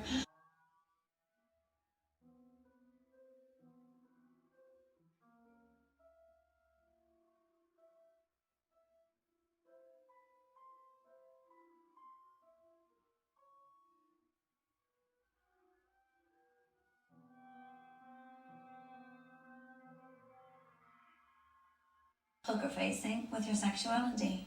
When I was making love to my old boyfriend, I used to think about women sometimes. Oh, good Lord. I'm sure he was delighted when you told him. Oh, good Lord. I'm sure he was delighted.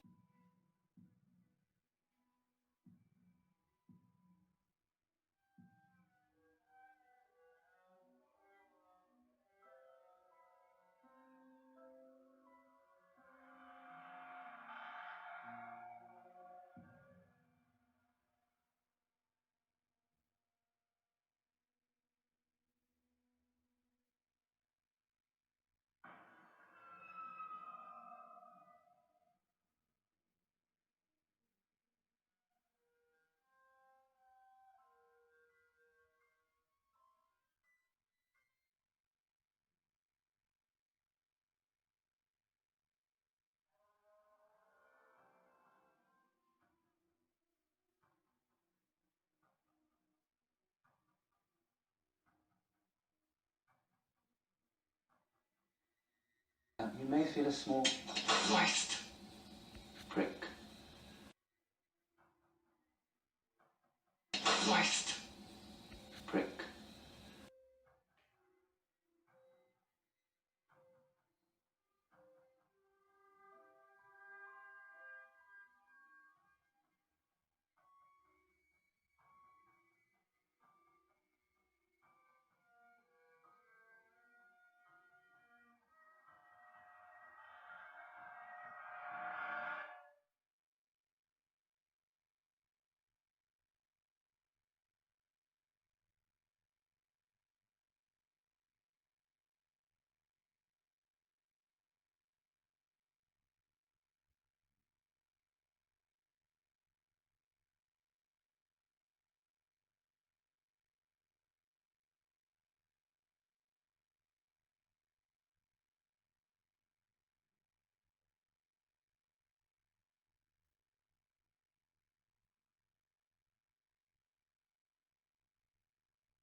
It's just, I'd like to, first of all, I'd like to thank Satan. I'd like to thank Louis Armstrong. I'd like to thank Neil Young. I'd like to thank the Rollins Band. I'd like to thank Bob Marley. I'd like to thank the Marx Brothers. I'd like to thank Salvador Dali. I'd like to thank Louis Bruel. I'd like to thank Miles Davis. I'd like to thank the Parliament Funkadelic.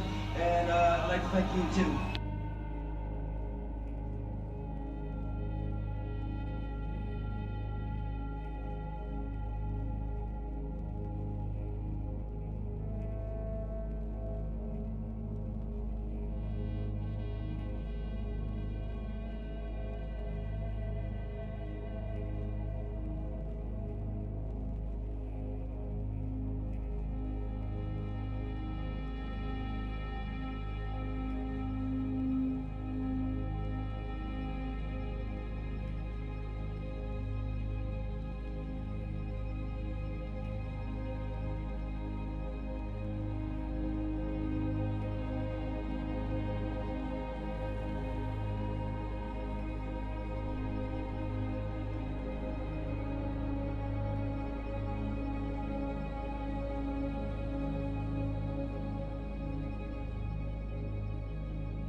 there is a fork in the road that's approaching you.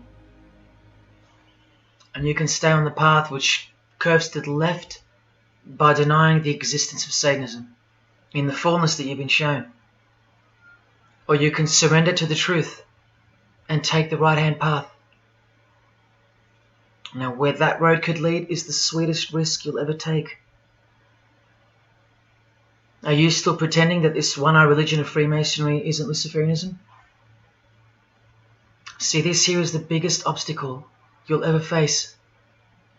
The very thing that could lead you to the prize is the very thing that will keep you from it. The reality of international Satanism. In the shadow of Christianity, Satanism has always been there. With every church that sprung up, so did its invisible enemy, the Satanic Church, growing out of sight and out of mind from this to this. And Christianity has long been deprived of its power, as clearly demonstrable by the absolute lack of preaching against the institution of Freemasonry.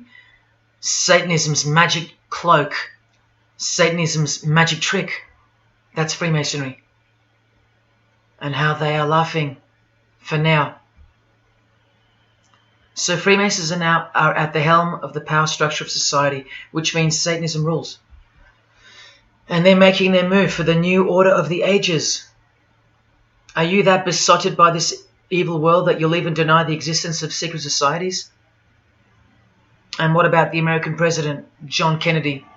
Was he just a nutjob like me? Warning us about an international secret society with an international secret plot. A Freemason trying to tell you and the world about Freemasonry.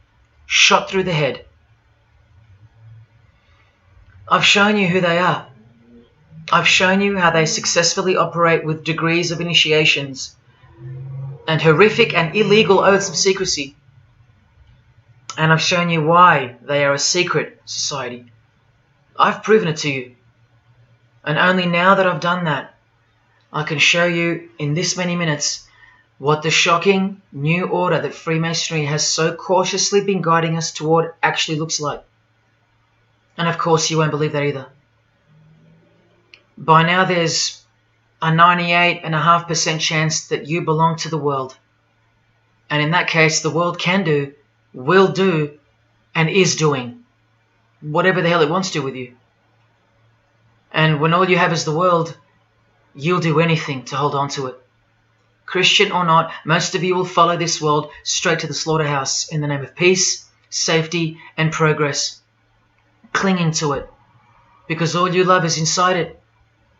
Blissfully ignoring people like me warning you of who's really in charge of it. Men, women, actors, singers, businessmen, and politicians, all interlocked, whose God is named Lucifer. You've seen it with your own eyes, but now you can hear it with your own ears from this 33-degree Freemason in person, just in case the Masonic literature wasn't enough for you. Okay, define Lucifer for me. Pure, virtuous, wholesome, innocent individual that's out to help people. Lucifer is? Yeah. Say that again. Lucifer is a pure, holy... Virtuous. Virtuous. Now, see the Lucifer that God created? That's the same one. Oh, man, this is great. I'm going to put this on the internet. Oh, God bless you, brother. Because that's exactly what the Shriners and Masons teach, is that Lucifer is light. No. And what about those hospitals? You know what, sir? Jesus said, many will say to me on that day, Lord, Lord, we did not do these good deeds in your name. And you'll say, away from me, you workers of iniquity. I never knew you. Jesus said it? In Matthew chapter 5. You've been bred from childhood to fall for the biggest lie ever told, that Satan doesn't exist. And if Satan doesn't exist, well then neither does Jesus. And while your heroes and idols know full well that they do exist. And when I say you've been bred from childhood, I mean just that. Walter Disney was a high-ranking Freemason. He is a Masonic stamp dedicated to him, and his very exclusive Club 33, which stands for the 33 degrees of Freemasonry. And who's the god of the 33rd degree Freemason, Walt Disney? Or Walter hides the answer in plain sight, because that's what Freemasons do. Firstly, the God of Mr. Disney is wicked. See how they veil evil with a cloak of innocence? What does the word veil itself conceal? Secondly, Walter's God is horny, symbolized by the horned god of the witches. And we all know Walt Disney loves magic, which is witchcraft. So the depictions of sex are hidden in plain sight as well. Remember, lust produces life, not love. So lust is purity, lust is love for the high degree Freemason. And thirdly, he hides the number of his God's name in the open as well. No, that's not a 666 you're seeing interwoven in the design. That would be ridiculous, wouldn't it? Not even when they separate the sixes from the name, all three of them, and place them together for you like this, in plain sight. No, not even then will people see. Do you think things are any better 50 years later? Here's the Eye of Lucifer in the Nickelodeon channel, and his lightning flash. Remember what they actually believe about Satan. From Freemason Helena Blavatsky's book, The Secret Doctrine, meaning the secret belief. Who is Satan? He is the angel who was proud enough to believe himself God, brave enough to buy his independence at the price of eternal suffering and torture, beautiful enough to have adored himself in full divine light, strong enough to still reign in darkness amidst agony. Helena Blavatsky is suggested as recommended reading by the Encyclopedia of Freemasonry right here. And the Grand Pontiff of Universal Freemasonry, speaking of Lucifer, Satan and the Devil on page 407, writes that to the initiate, the devil is the instrument of liberty or free will. That's who Lucifer is to them, okay? To show you how little you know of who you're dealing with and the extent of this religion's influence and power, not to mention their plans, let me jump ahead for a minute. Watch this. This is Lucius Trust. The Lucius Trust is a non-for-profit service organization incorporated in the United States in 1922, and their objective from Lucius Trust website, dedicated to the establishment of a new and better way of life for everyone in the world based on the fulfillment of the divine plan for humanity. The divine plan. A new way of life. Like a new world system. Like a new order. Now, you want to see who they work for? The Lucius Trust has consultative status with the Economic and Social Council of the United Nations. The United Nations, the UN. They consult the United Nations of the world. They advise the United Nations of the world. Now look at this. The Lucius Trust's publishing company was founded in the early 1920s as Lucifer Publishing Company. The Lucius Trust says that the name was probably chosen to honor Lucifer. What on earth does a modern day consultant to the most powerful and progressive force engaged in uniting all nations under one banner, the UN, have to do with the fallen angel of the Holy Bible? The one that Jesus Christ told us would manifest on earth as a world ruler, to deceive the whole world into a new world system. Yes, that angel.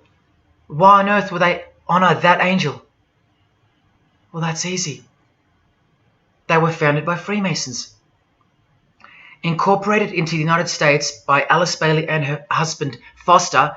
Well, here's a book written by Foster the Freemason, The Spirit of Freemasonry, published by Lucius Press, also known as Lucifer Publishing. And one last thing, if you dig a little, you'll find an article on their website, The Esoteric Meaning of Lucifer, on a modern company website with consultative powers to the United Nations of all things. Wow, I really hope you're seeing this. In the article it states that the Baileys had enormous respect for H.P. Blavatsky, who stated in her renowned occult book, The Secret Doctrine, on page 245 in the chapter called Holy Satan. It is Satan who is the God of our planet and the only God. Then the article goes on to say that the Baileys sought to elicit a deeper understanding of the sacrifice made by Lucifer. Everything has been reversed. Evil is good, Jesus is the enemy, and Lucifer sacrificed himself for you, not Jesus Christ, the one who washed the feet of his disciples and the only one they fear. Modern progressive atheists do not influence world events, people. Satanists do. Remember the goal of the Lucis Trust? The fulfillment of the divine plan for humanity. Yeah, the divine plan exposed by Jesus Christ in the Gospels. Hence their war on the Bible and the abolition of it from the school system and even from modern Christian churches who dare not preach from the book of Revelation. Your most highly evolved and contemporary leaders of society secretly believe that in the theosophical perspective, the descent of these solar angels was not a fall into sin or disgrace, but rather an act of great sacrifice. They believe in the fallen angels and their revolt against God as revealed in the Bible, led by the devil, the chief commander of Freemason Bob Dylan, remember? These people make contact with these fallen angels, with the royal art of Freemasonry called witchcraft. Please stick around, let me show you that. How many solar angels does the Bible say followed Lucifer out of this heavenly realm?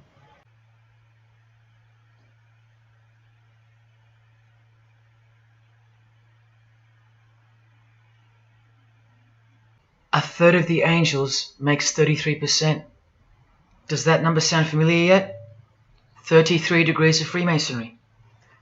Just a coincidence? From the Gospels again, which expose these people every time. Do not let anyone who delights in false humility and the worship of angels, and who has access to some visionary world, beguile you, trick you of your reward. You still don't believe that the false humility of the charitable fraternity of the Freemasons is behind it all? Well, Blavatsky also published a magazine called Lucifer with a woman named Annie Besant. And here's a letter written by Annie herself with the official Masonic letterhead. And here Annie signs off as a 33rd degree Freemason. Printed also in the left-hand corner, Annie Besant, 33rd degree, and a member of the Supreme Council. Undeniable and undisputable. Please don't make me prove it to you over and over. Have you caught a glimpse of who you're dealing with yet? They're all Freemasons, high-ranking. And they're all buffeted by a plethora of Masonic dupes who don't know any of this because they can't decipher the symbols and they don't care to try. They're proud and boastful and defensive of their beloved fraternity, in which they get to rub shoulders with the most important people of their suburbs, cities and towns, and in which they got on their knees to take blood oaths of death, calling other old decrepitated men worshipful master, yet still they think it's innocent and has nothing to hide. Delusional and lost, almost beyond hope. Some of them still think it's a Christian organization, just like the founder of the Satanic Church described. What do you get when you carefully conceal Satanism with Christianity? You get Freemasonry. People, Satanism is at the core of our world, and it is behind the new order that will be implemented soon enough. It will be all done through deception. You'll be tricked. Remember how I told you that the all-seeing eye sees that we're in hell? Well, the massive witch and Freemason Helena says so right here.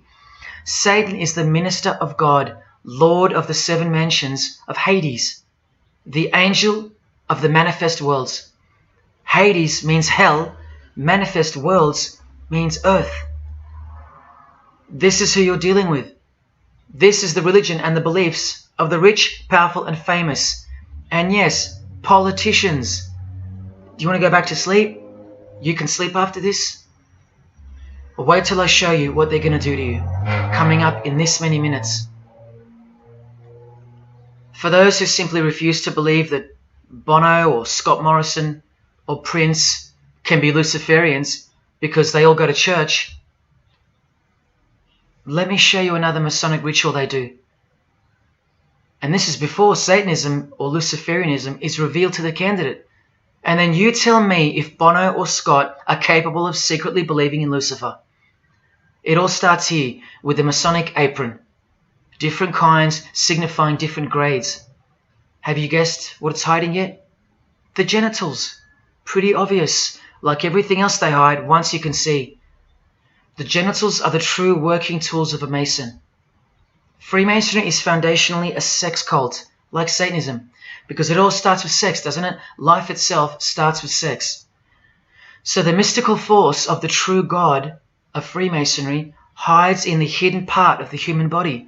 That's the Holy of Holies, covered by the Masonic apron, the seat of God, the seat of Lucifer. See here with Satanist King Diamond's artwork? The eye is attached to the horn god, but look at where the eye starts, from the waist down. That's where the apron of a Mason begins. And the one eye of Freemasonry is also the one eye of the penis, where life generates and springs forth. See the openly hidden secret of the Masonic square and compass now? You're looking at the sex act. That's the female in missionary position, and that's the male mounting her. The sex act. And the eye in the middle, with these emanating rays, is the orgasm and the ejaculation of the penis. See life shooting forth. That's how they see the sun and the earth too. The sun is the visible penis of their true God, shooting forth life continually. The light itself is the mystical sperm of the God of this world. The sun and penis generate life, while the earth and female womb produce life. The letter G, when replacing the I in the middle of the square and compass, stands for generation, sexual generation. The practical aspect of Freemasonry and Satanism's religion is that of a sex cult. You see Rod Stewart telling you he's a Freemason? By displaying the hidden hand of Freemasonry, also known as the Master of the Second Veil, and look at his other hand, taking the Masonic apron's place for covering his penis, which is the Holy of Holies, the seat of God for the Mason. And from the Grand Pontiff of Freemasonry, Albert Pike, hence the significancy of the phallus, the penis, or of its inoffensive substitute, the obelisk.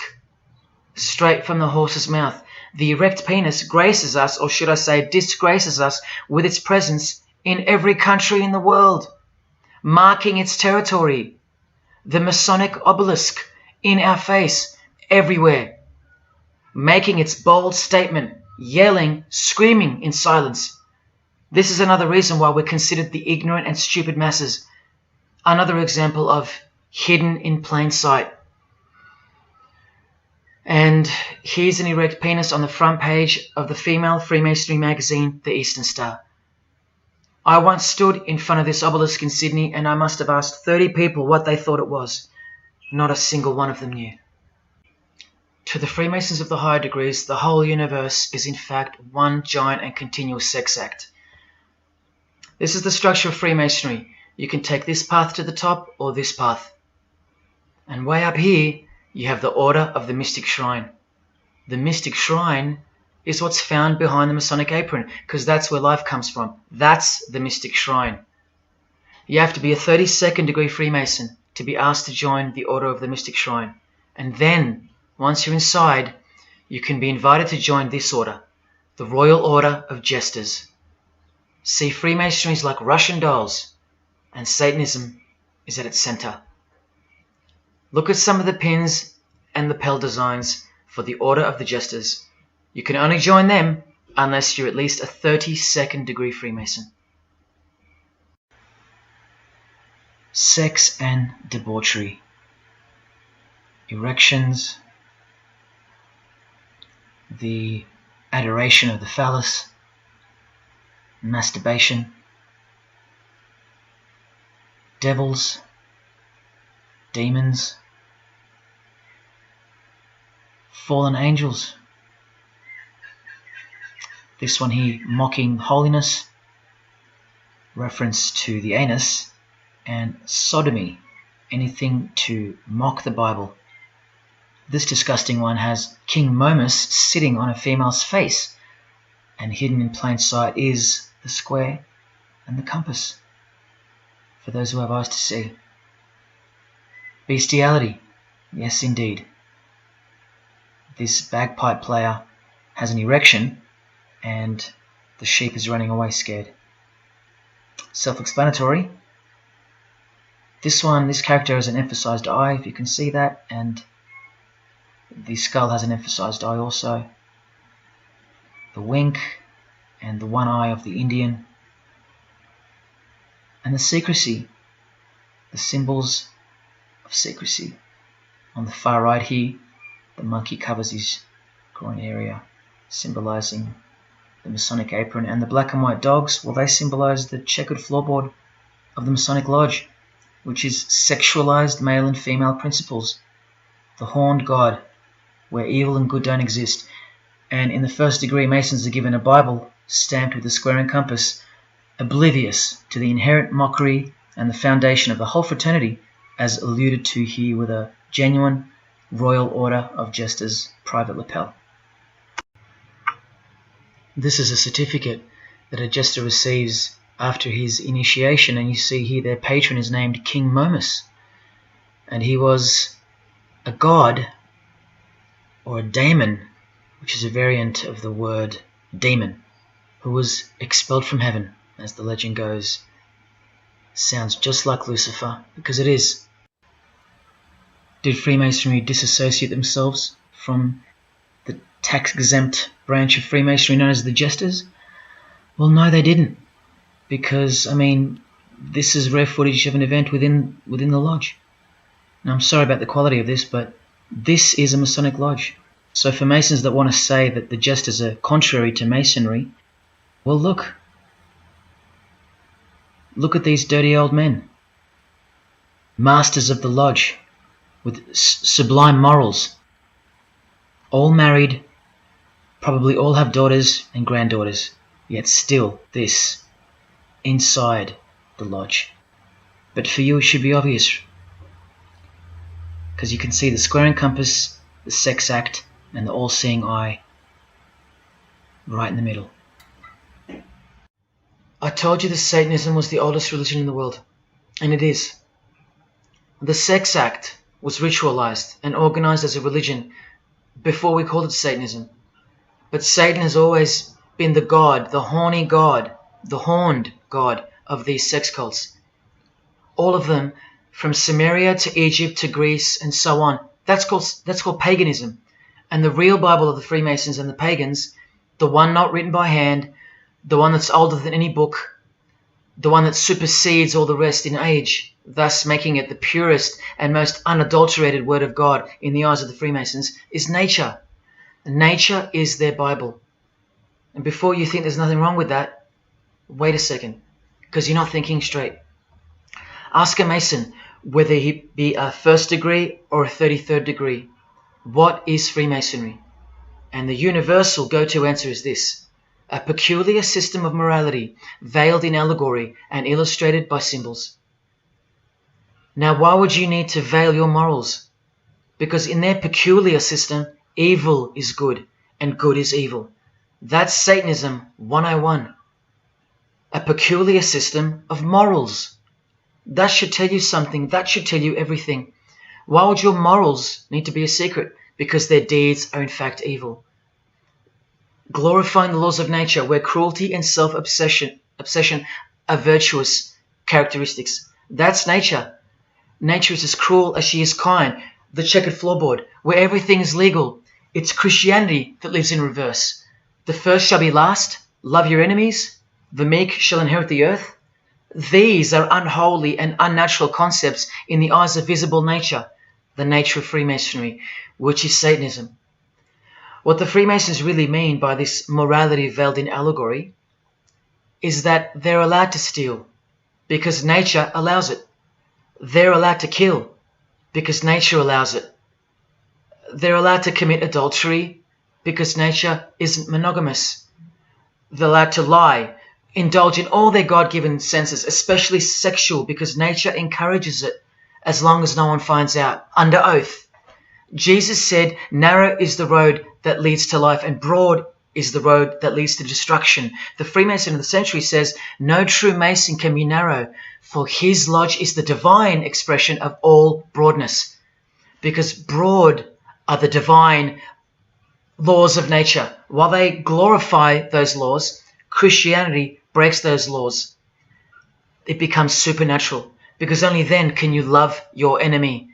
And so it goes that Christianity is despised by Freemasonry, the real Freemasons, because their Bible is nature. And by nature, they know the personality traits of their God, Satan, because he's the God of this world, just as the Freemasons, the enemies of mankind, say that he is. And just like Jesus said he was too. So they believe that Jesus is evil because he denies human nature and burdens us with the knowledge of sin. Observable nature, that's what guides the Masons' ethics and the Masons' morals. That's why they're called Freemasons. Believe you me, because they're free from moral obligations, free from sin, from guilt. They're free from Jesus Christ. These people are introducing this new system of the world, this new age. You're going to miss Christianity when it's gone. Mark my words. Because you have no rights in the eyes of nature, which is the Bible of Freemasonry and Satanism. And soon that will become painfully plain as a fact of life. Now please, I give you fair warning of what's to come in this presentation. It's very disturbing, or at least it should be. But cause to celebrate follows the disgusting things you're about to see. This is precisely where my own life and well-being come into danger. So let me say this right now. If you hear of my sudden death, or of my possession of 0.5 kilogram of cocaine or child porn, or my overdose or my suicide, remember this video. And if something so unfortunate should happen to me, may it serve as a catapult to you and as a remembrance of the conclusion to this presentation, which is this many minutes away. Do I really think they're going to make me pay for this video, for breaking my oaths? Well, seeing as people are so far gone, lost in the illusion that secret societies have constructed around you and inside you, and seeing as they can simply pull this video down, close my account and whatnot, no, I don't think they'll come after me. But if they do, let me say this to the Grand Lodge that orders my demise right now. Jesus wins. So in saying all that, here we go. Is Scott Morrison a Satanist? I'll let you answer that. Here is a ritual that Scott and every Freemason from this guy to this girl have performed. There is one Masonic apron you'll never see being worn. This one. And when I bumped into it, I thought it was a fake. Until I found this in Richardson's Monitor of Freemasonry, official Masonic literature, written for Masons only. On this page, what is that head doing there? You'll find out in a sec. Let's read the description of the apron worn in this degree. Speaking of the initiates, it states, they wear white aprons sprinkled with blood red and lined and bordered with black. On the flap of the apron, a bloody arm holding a dagger, and on the apron, a bloody arm holding a bloody head by the hair. Now this is why there's an illustration of a decapitated head. And this is going to become to a bone-chilling conclusion. So during this ritual, the candidate removes the blindfold and discovers a basin of water with a tumbler beside it. He is also astonished to find a human head lying on the floor. The master of ceremonies returns and directs the candidate to take up the knife in his right hand and the head in his left. Yes, this pope, this rock star, this pop star, this actor, this actress, and this beloved Prime Minister. This is what they've done. All of them, hands down. And you thought all you needed to be is talented to succeed? No, you need to belong to the secret society called Freemasonry. And believe me, when you belong to them, you belong to them. Now you tell me, can these people end up believing in Lucifer? Is that really a stretch? Carrying around a bloody head? Swearing to have your brain cooked, tongue torn out from the roots if you ever reveal anything? No, the stretch is that you think they couldn't believe in Lucifer. That's the stretch. Lucifer, the one who sets you free, remember, from sin, by sinning. Can you now see the bloody spirit of Freemasonry lurking behind the veneer of charity and the veneer of Christianity? Because Scott Morrison goes to church, apparently. The Pope is a Christian, apparently. But look at these people, so-called Christians or Christians, gathered around a giant erect phallus in the middle of the Catholic square. This is Freemasonry, the demolition of morals, the creation of hypocrisy, and the demolition of true virtue. These minds are directing the future. Now, to be fair, I don't know if these heads are real heads. I never got that far to find out. But I will tell you this.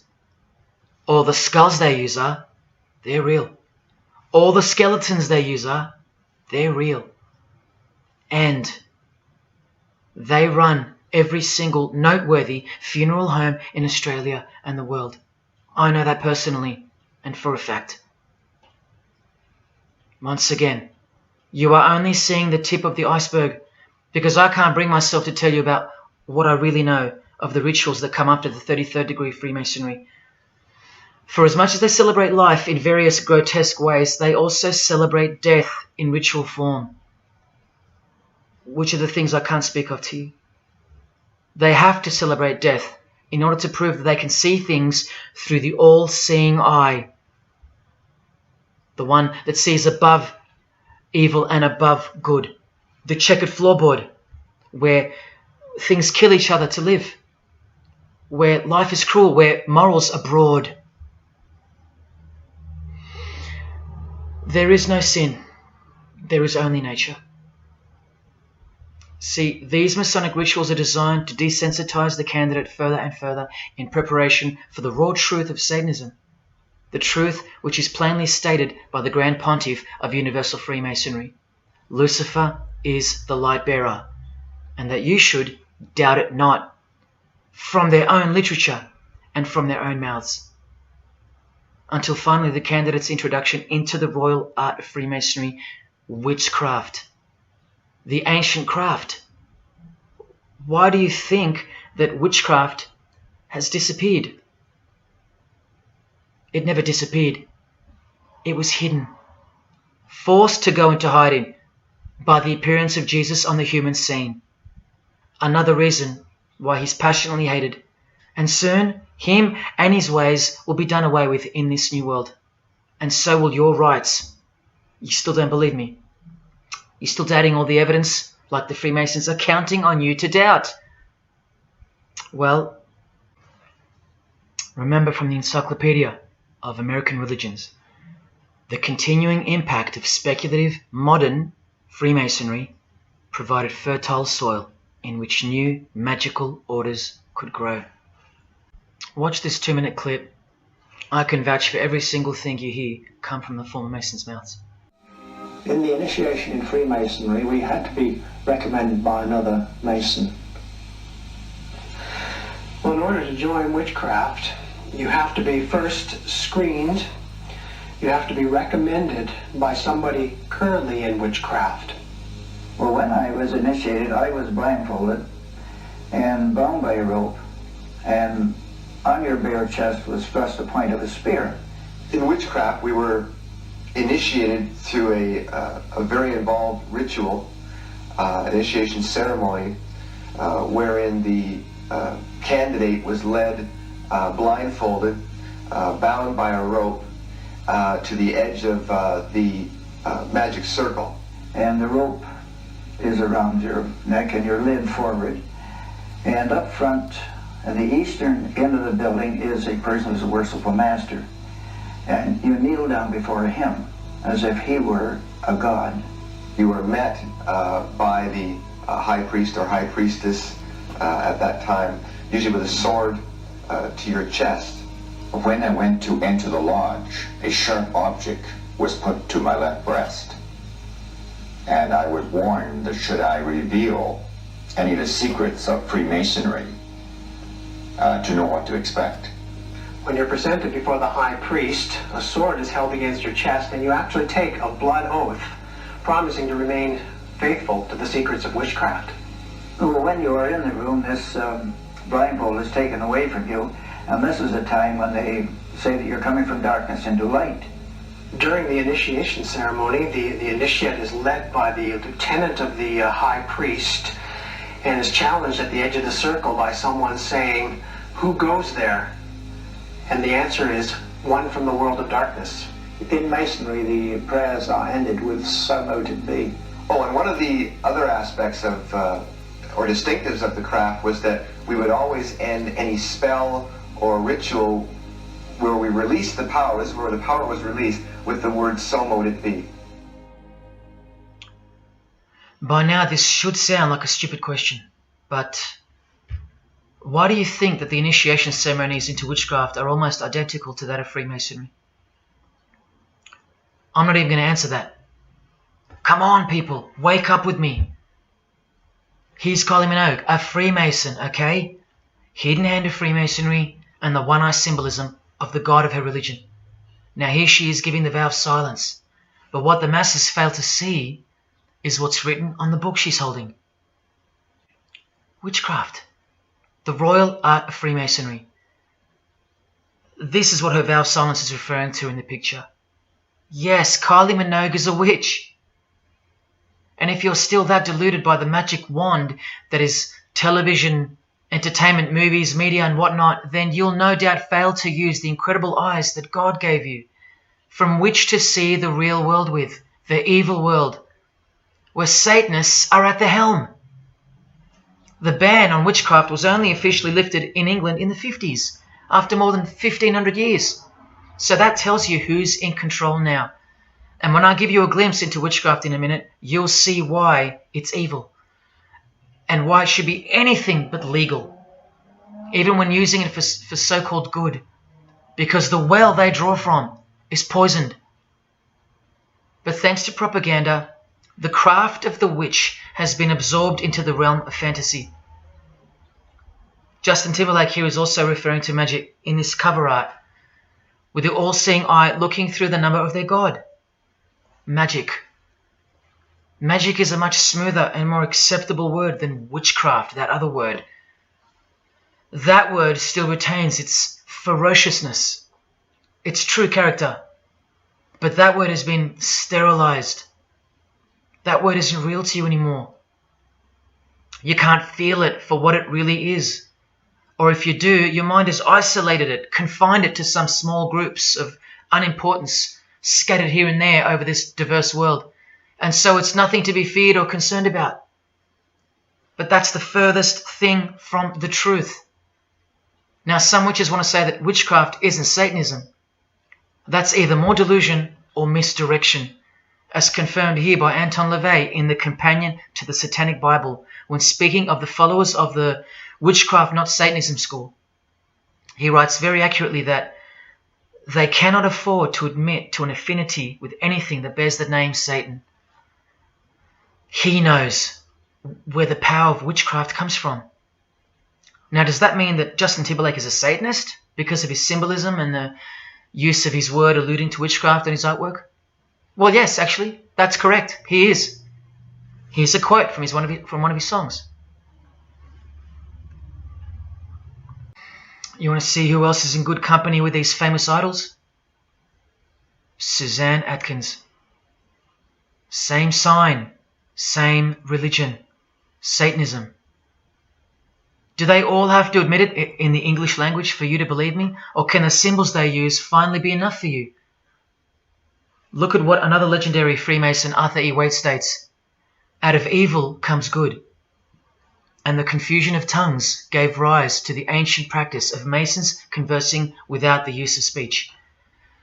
Out of evil comes good, so it's good to do evil. That's what he's saying. See, I'm trying to include you into the conversation that the Freemasons are having with each other in public via symbolism, unbeknownst to you. Listen to what famous US footballer Tom Brady said regarding his wife. So, man, I listened to her. And right after the game, she said, "See, I did a lot of work. You do your work, I do mine." She said, "You're lucky you married a witch. I'm just a good witch." Well, this is Tom Brady.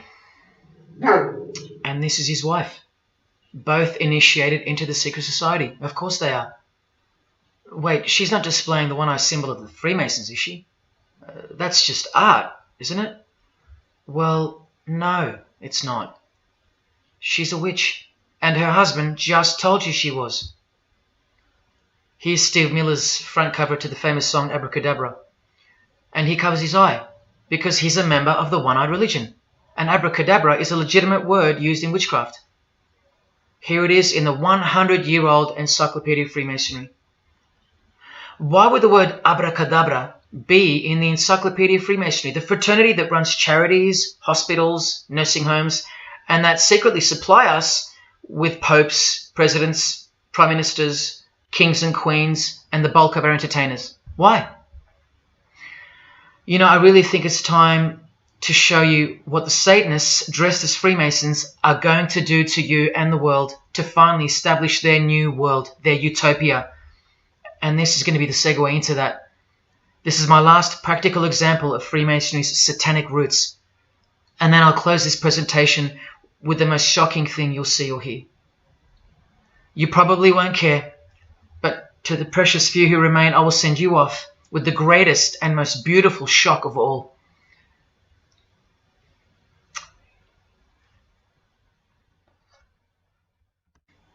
This is Jay-Z inside his Masonic Lodge. You can see the Masons in aprons in front of him.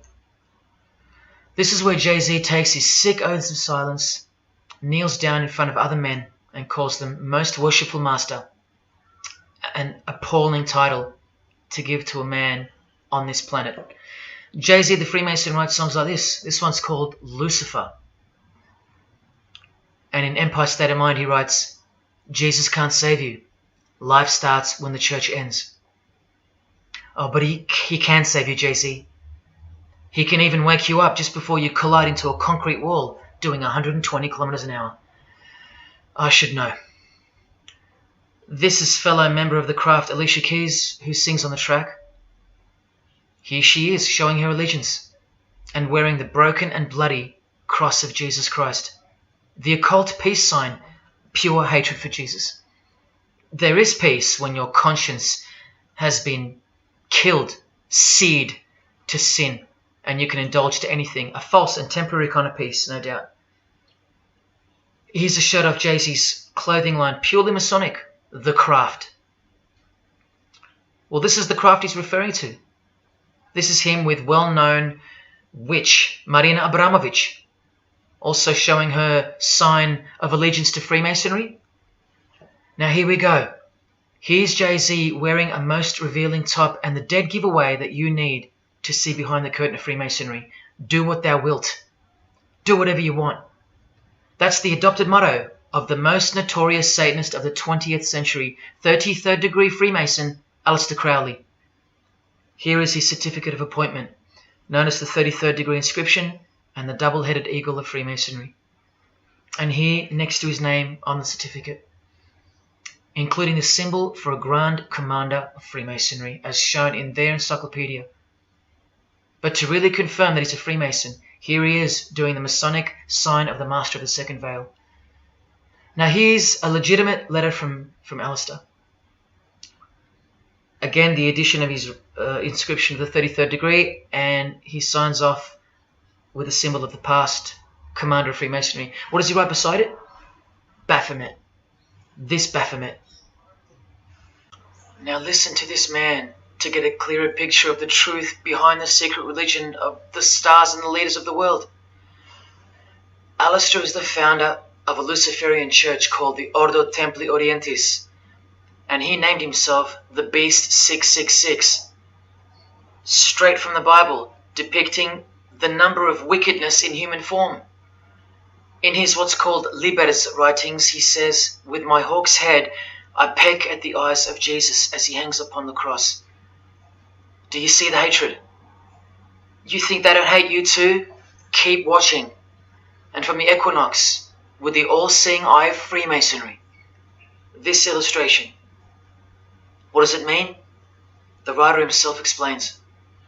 The picture is symbolic of the new eon, the new age.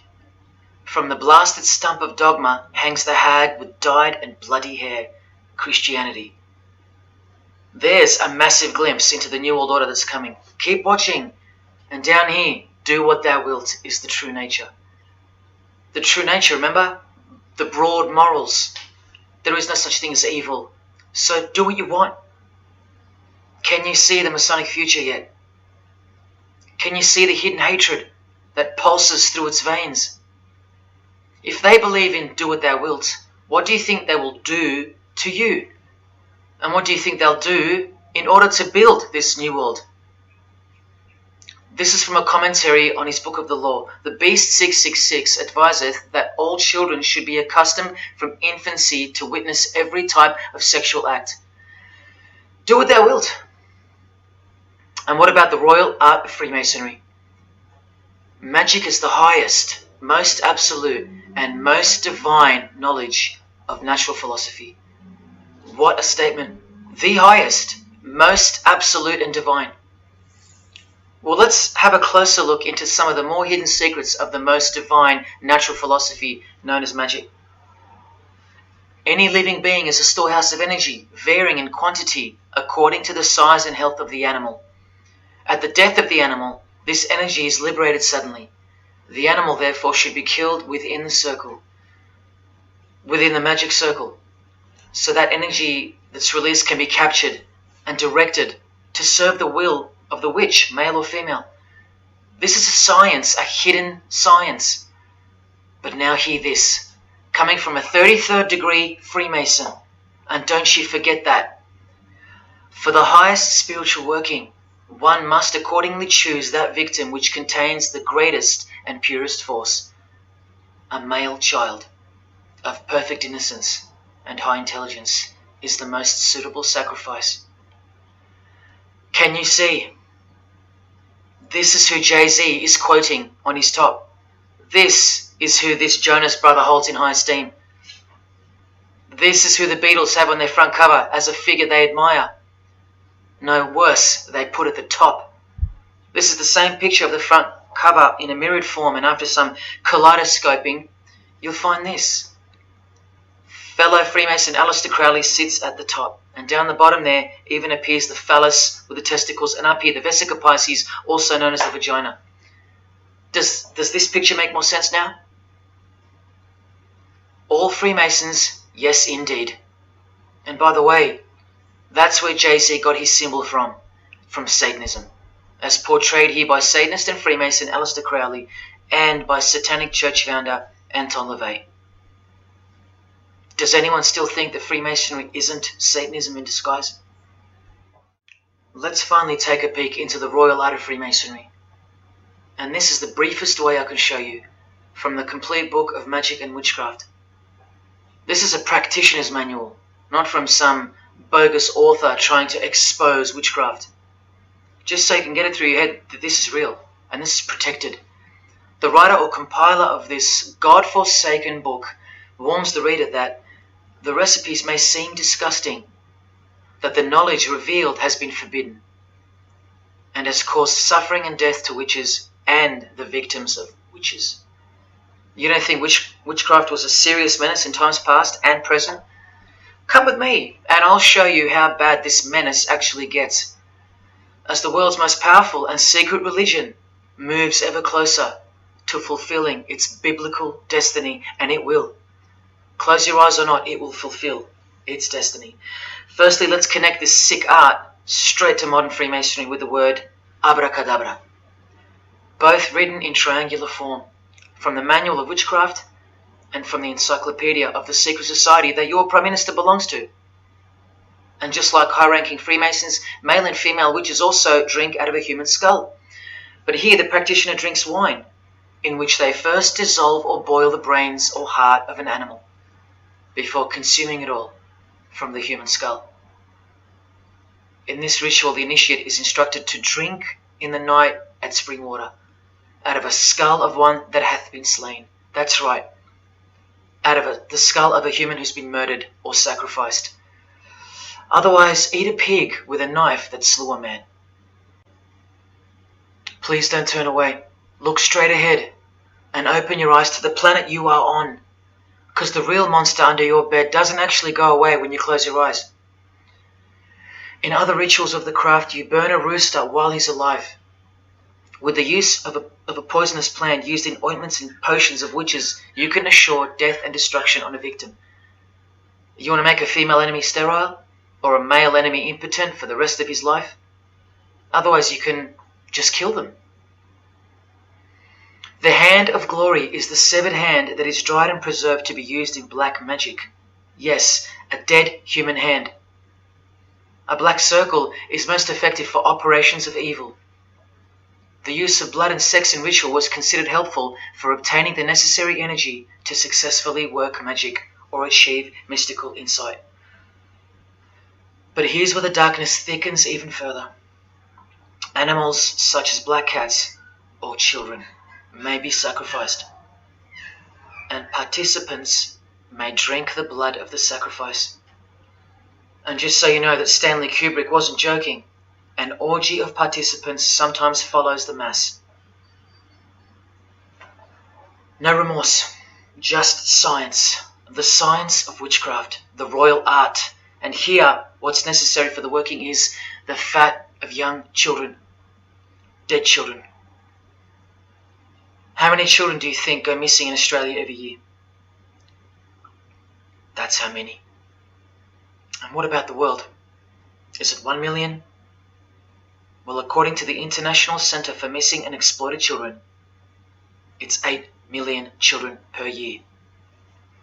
Do you think that the highest, most absolute, and most divine knowledge of natural philosophy has anything to do with that?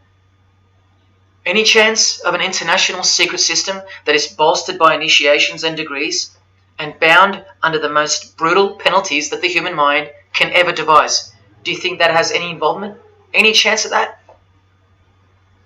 Am I saying that this Freemason has sacrificed children? No, I never said that.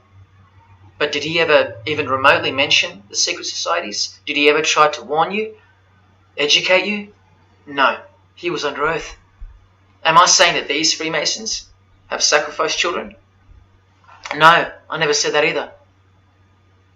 But have they ever warned you about the secret society that believes that Lucifer is the savior? The society functioning right under your nose, that secret society? No, not a chance. Julia Gillard admitted she belonged to one, but that's about it because they're all under oath.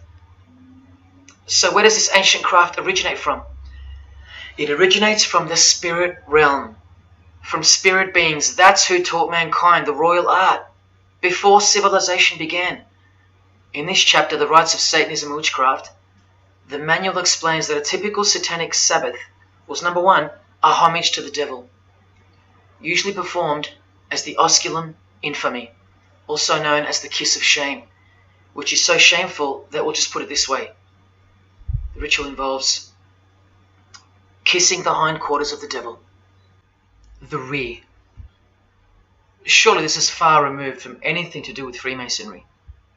People, the original order of the Knights Templar were found guilty of this very same obscene ritual. And where do you find the modern variant of the Knights Templars of today?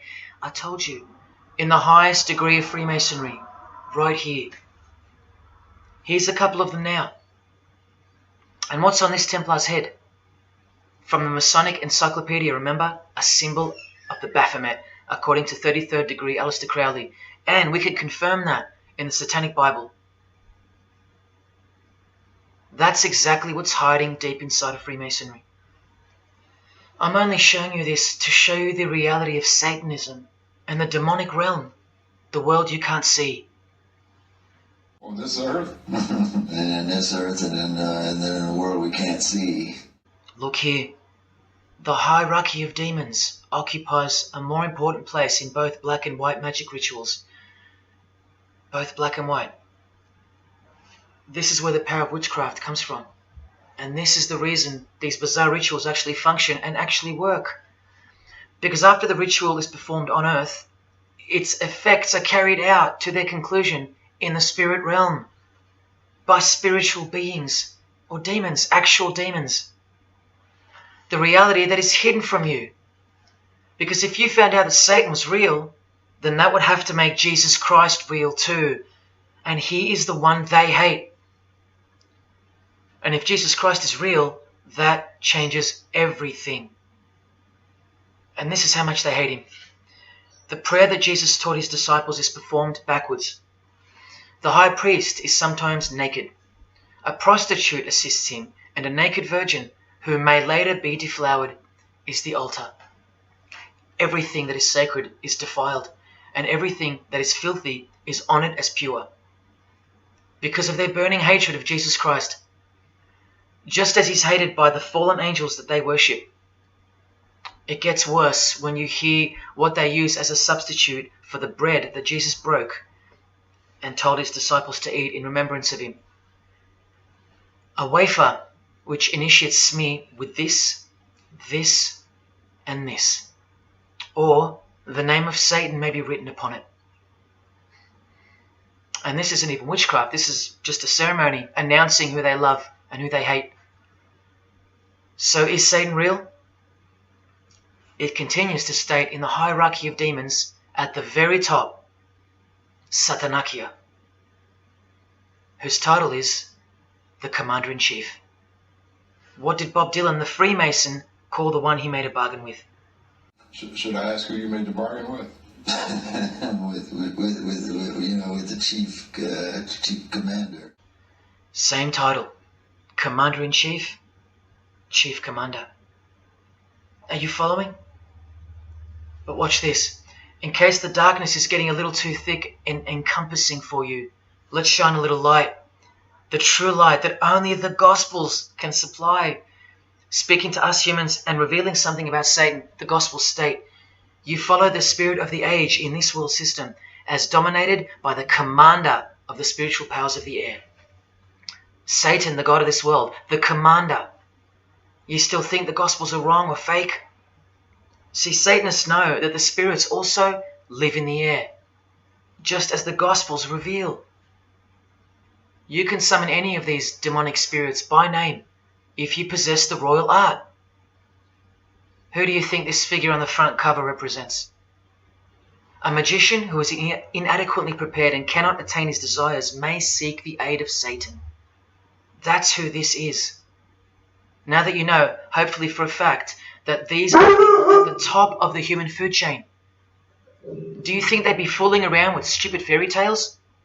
No, witchcraft and Satanism is absolutely real, hence their earthly power. This demon here, fifth in the pyramid structure, holds the title of Inspector General. And what's the title of the highest degree in Freemasonry, who exists in every local lodge in every suburb, a suburb near you? Inspector General.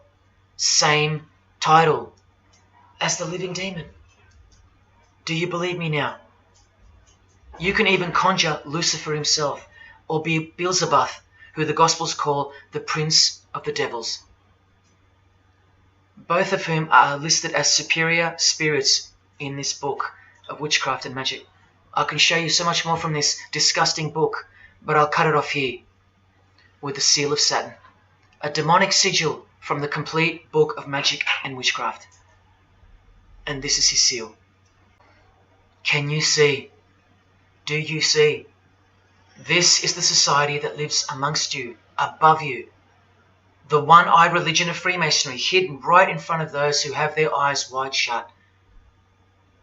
I'm going to now show you what that world that they are building, from the ashes of the one you're currently living in, looks like. But lastly, to drive this business of blood sacrifice home, here's American rapper Azealia Banks with the 666 hand sign, and now over the all-seeing eye in her video, the eye in the triangle of the Freemasons on her shirt, and the devil's horns, her liberator, her master, her commander. And now displaying the secret society vow of silence. Along with that, the last brief glimpse into the highly concealed royal art of Freemasonry. The amount of crap that's about to come off my floor right now, guys. Oh my god. 3 years worth of brujeria. Yes, you know I gotta scrape all this shit up. And what does brujeria mean? You know what it means. Witchcraft. Azealia Banks, the witch, with her eye in the triangle shirt, and the logo of, for example, the Grand Lodge of Freemasonry in Spain. one and the same symbol. The logo of the Fraternity of the Freemasons and the logo of this Church of Lucifer. The one eye. One and the same symbol. Freemasonry has deceived you. Yes, people, now you know how Satanism has functioned out of sight and out of mind. You still think there's no such thing as witchcraft? Or that it only existed in the olden days? You still think that blood isn't a part of the royal art? You still think that local Masonic lodges of the world are not filtering systems for Satanists and a cloak for organized Satanism with a grand master plan for the world? You think there's nothing to the blood sacrifice of Jesus Christ? After seeing all this and the Azealia Banks clip, and after realizing that there exists a hidden and guarded science of the art of blood sacrifice, you think there was no science behind Jesus' crucifixion, a deeper reality that we can't see or understand? You think Jesus didn't know what he was doing? Or are you one of those who still think he didn't exist? Tell me, how can they hate something that doesn't exist?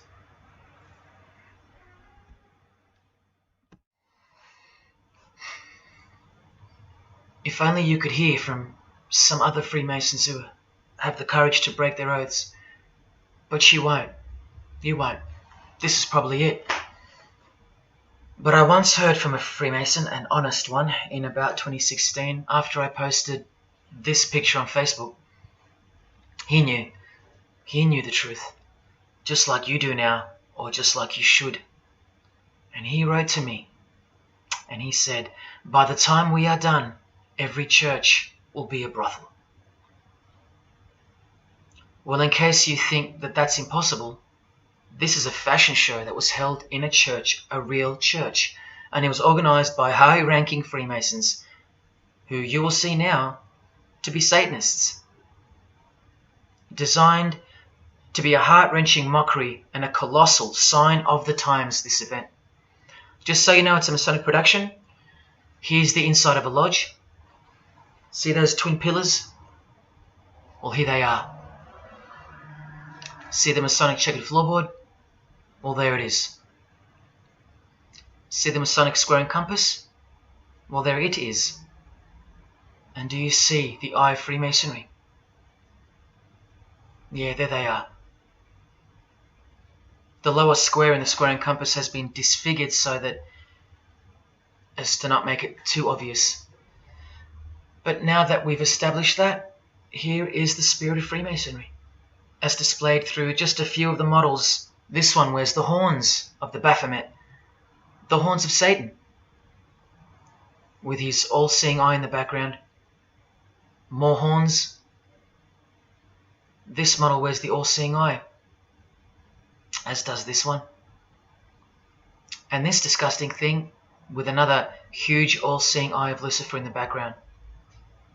Then there's this, with a satanic pentagram on her face. And finally, this male model in a skirt with two satanic inverted crosses of Jesus Christ on his top in a church. Oh, the morbid victory of the Freemasons. Unstoppable. For now. When people like Lady Gaga cover one eye while wearing an inverted cross, and you don't see the connection of the one eye symbolism to Satanism, then your observational skills have been compromised. In the span of 2 days, I saw these ads in my local shopping centre. And that alone tells me that the satanic age is here, manifesting all around us, seemingly invisible, while you look straight ahead through the symbols. Just like the initiation process of the secret societies themselves, society at large must be incrementally introduced and seduced into further depravity and self-love. And haven't we been slowly but surely perverted over time, degree by degree, until we think that men dressing as women is beautiful and healthy, anal sex is a form of expressing love, the sick world of pornography is considered as liberating for women and men, and protected by free speech. In California, babies are allowed to be aborted after birth because it's a woman's choice. And that's not considered murder. A world where we should applaud young children like Desmond is amazing, cross-dressing while he dances for gay men at a gay bar on a podium because he's paving the way for the kids of the future. And we should get shamed, fined, and even jailed if we point out that this is sick, sinful, and dare call it evil, which is what it is. What spirit is behind Desmond is amazing? Oh yeah, an evil spirit, no doubt about it. You think Freemasonry and their peculiar morals aren't behind the decline of Christian morality and morality worldwide? It's all by design. The Masonic war on Jesus and the Christian social structure, generally undetected by human perceptions, and still people will write to me and comment on how absurd what I've said is. A cloud over the eyes of their heart. Well, I tell you this, there is no bigger axe that has ever been grinded than the one Freemasonry grinds. Because the appearance of Jesus Christ pretty much destroyed their religion, drove it underground, and they will have their revenge. Soon you're going to see it. We've all been initiated into the lowest levels of materialistic Satanism under the banner of secular humanism. I know blokes who think that life's great, mate. Life's terrific. Life's what you make it. Evil, Lucifer, Satan, these are just words that Christians invented to help them sleep better at night. There are no cults. There are no conspiracies. John F. Kennedy's speech about secret societies plotting against the world, that's not relevant anymore. That's history. There's no such thing as Satanism amongst civilized people. Oh, children, when darkness comes to your door, takes your wife, takes your health, your job, your home, your freedom, your children, then you call out, oh my God, this is evil. Why is this happening to me? Well, here comes the darkness. Here comes the evil. You want to know what the New World Order looks like? You want to know what the future holds? You want to know what horror is coming to our planet? As Jesus told us, for then there will be great distress, unequaled from the beginning of the world until now, and never to be equaled again. Ladies and gentlemen, welcome to the Masonic New World Order. These are the mysterious Georgia Guidestones, also known as the American Stonehenge. They are a set of granite monoliths which were constructed in 1980 and funded by an unknown and anonymous group and commissioned by a man using the pseudonym R.C. Christian. On a ledger beside the monument is written, "Let these be guidestones to an age of reason." Here we have a reference to a new age. With this, we get a clue as to the spirit behind the structure. The Age of Reason happens to be the title of a book by Thomas Paine. Now, you can colour him any which way you want to, but whichever way, one glaring colour shines through. Thomas was a hater of Christianity. That's the second clue to the spirit behind the Georgia Guidestones. The third is the fact that the Guidestones feature as what could be seen as a replacement to the Ten Commandments of the Christian God with the new Ten Commandments of the New Age. Because I will not steal, cheat, lie, kill, and so on. They're just, well, too narrow for the New Age, for the Age of Reason. Clearly designed to be a take on the biblical commandments, being 10 in number. They are all very vague indeed. But anyone can ascertain the horror that must first take place before this New Age can begin by looking at the first guideline. Because this one's not vague at all. Maintain humanity at under 500 million. That's right, a reduction of at least 7 billion human beings would be necessary for that. This thing cost the equivalent of $500,000 US to build, and the street it's located on is named after it, so that tells you how much reach its creators had. Its presence alone is a disgrace and a declaration of execution to most living people alive today. But let's go on to the fourth clue as to the spirit behind these monuments. the monuments outlining the Age of Reason. The name R.C. Christian, the so-called person who commissioned the building of these giant slabs, anyone who's versed in secret societies or is a high-ranking member themselves would instantly recognize the pseudonym as a reference to the secret society known as the Rosicrucians, which is just another secret society branch that exists under the umbrella of Freemasonry, which is an extension of all secret societies of the past and is now the mother of all of them. In this Masonic website, Worshipful Master Win Westcott urges the Freemasons to consider their status as Rosicrucians. The RC stands for Rosenkreuz. Christian Rosenkreuz is the mythical founder of the Rosicrucian order.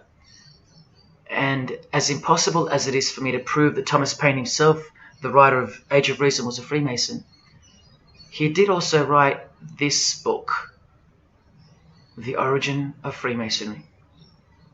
That is the spirit behind the Georgia Guidestones, the satanic spirit, and a straight off the bat view of this approaching new age. I told you, the whole system is about to change, and it's not going into the future, it's actually going back into the past. The old religion, that's what's taking everything over. And you'll walk straight into it, blind as a bat, thinking these people want to help you. They will appear as your saviors, forgetting or never being told in the first place that all this time there have been two societies in the world. The visible one, which is the one we're in, and the invisible one. Remember that the invisible one considers you profane, vile, and vulgar. Why on earth would they want to keep you around? In a book I can't mention written by them, people are referred to as useless eaters. We've become excess inventory, redundant, and past our use-by date in their eyes. Think about this. According to a prediction by information technology and research advisory firm Gartner, 1/3 of jobs will be replaced by software, robots, and smart machines by 2025. That's 4 years away. Google engineering director Ray Kurzweil anticipates that robots will have reached human-level intelligence by 2029. And by 2050, 80% of all jobs will be eliminated by automation. What on earth are you and your family good for then? What do you think the secret society will do to the vile multitude then? The utopia is coming, but it ain't your utopia. You still think that by the measure of the minds of international Satanism, you should be kept around? This excess baggage that the bulk of society has become? No, no, no. The new age is dawning. And generally speaking, you're not invited. It'll just look like you are. Remember that Charles Darwin, the Freemason, is listed as an influential figure in the Satanic Church. So mass murder and mass death are natural and necessary themes in the name of evolution, an artificially induced evolution into this. Here's the same image in real life in Eilat, Israel, seemingly unrelated to the seal on the US dollar bill, right?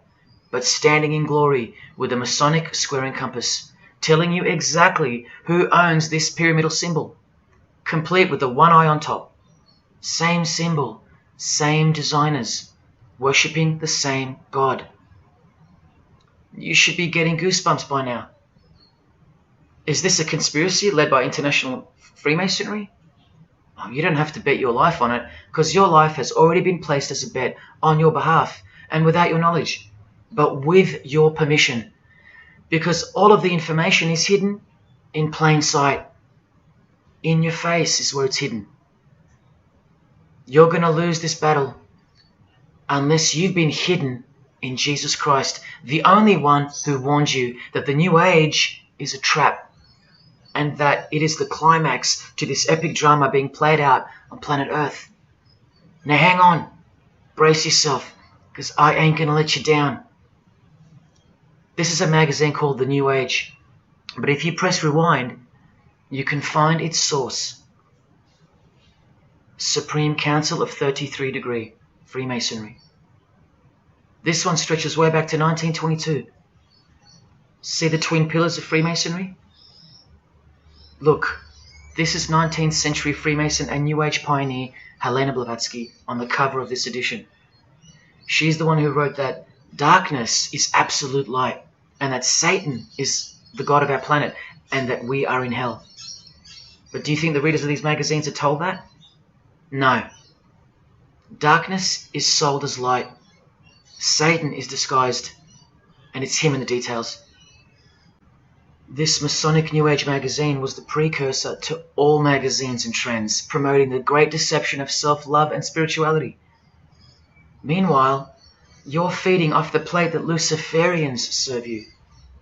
Look at how the Satanic Bible in 1966 reveals the reality behind the curtain. Evidence of a new Satanic age. A new age. The new Satanic age. All rigged and all propelled by Freemasonry. Satanism's magic cloak.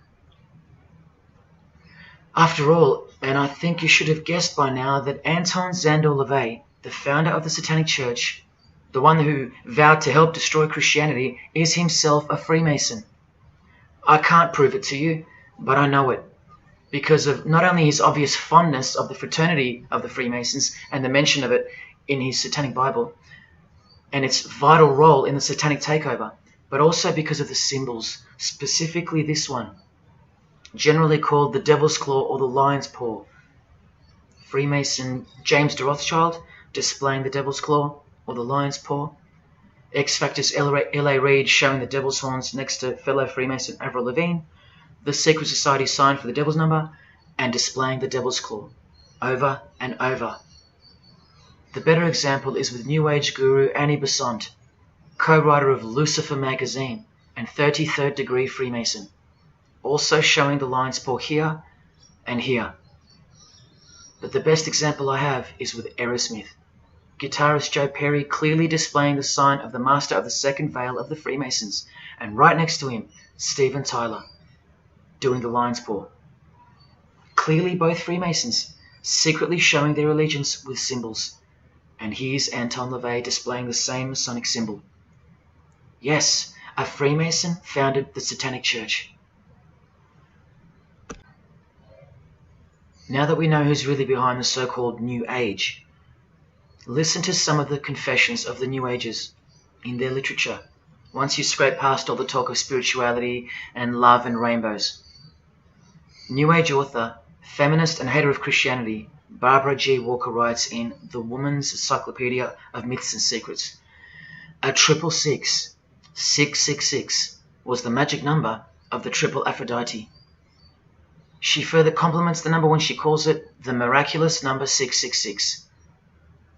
Speaking of the New Age to come, PhD Christopher Hyatt writes in Undoing Yourself, as we moved closer and closer to the well-planned for and long-awaited invocation of the Prime Minister unto the very King of Hell, the Grand Vicar of Lord Lucifer. Yes, the very well-planned for and very long-awaited indeed. Do you see what's coming? Mr. Hyde also enlightens us in the fact that opposites do not exist apart from the mind. Evil and good are all in your head. That's why you should brace yourself, because these are the minds creating the New World System. He confirms this. The New Age will require new men, men of high consciousness and fortitude. All of our present dogma models will crumble. He means the Christian and the Christian social structure will crumble. In the introduction to the book, another PhD, Robert Anton Wilson, tells you what the New Age really thinks of the Christian social structure, which you have more or less enjoyed your whole life, Christian or not. Christianity and democracy have been among the worst disasters to ever befall the human race. I told you, atheists, you're going to miss Christianity when it's gone. Here's a picture of Robert with the Masonic eye in the triangle on the wall behind him. Remember where the term New Age came from. So once again, do you think that the new system, the New Age, is going to be democratic, a system that respects you or gives a damn about what you think once it's in place? Let me answer it this way.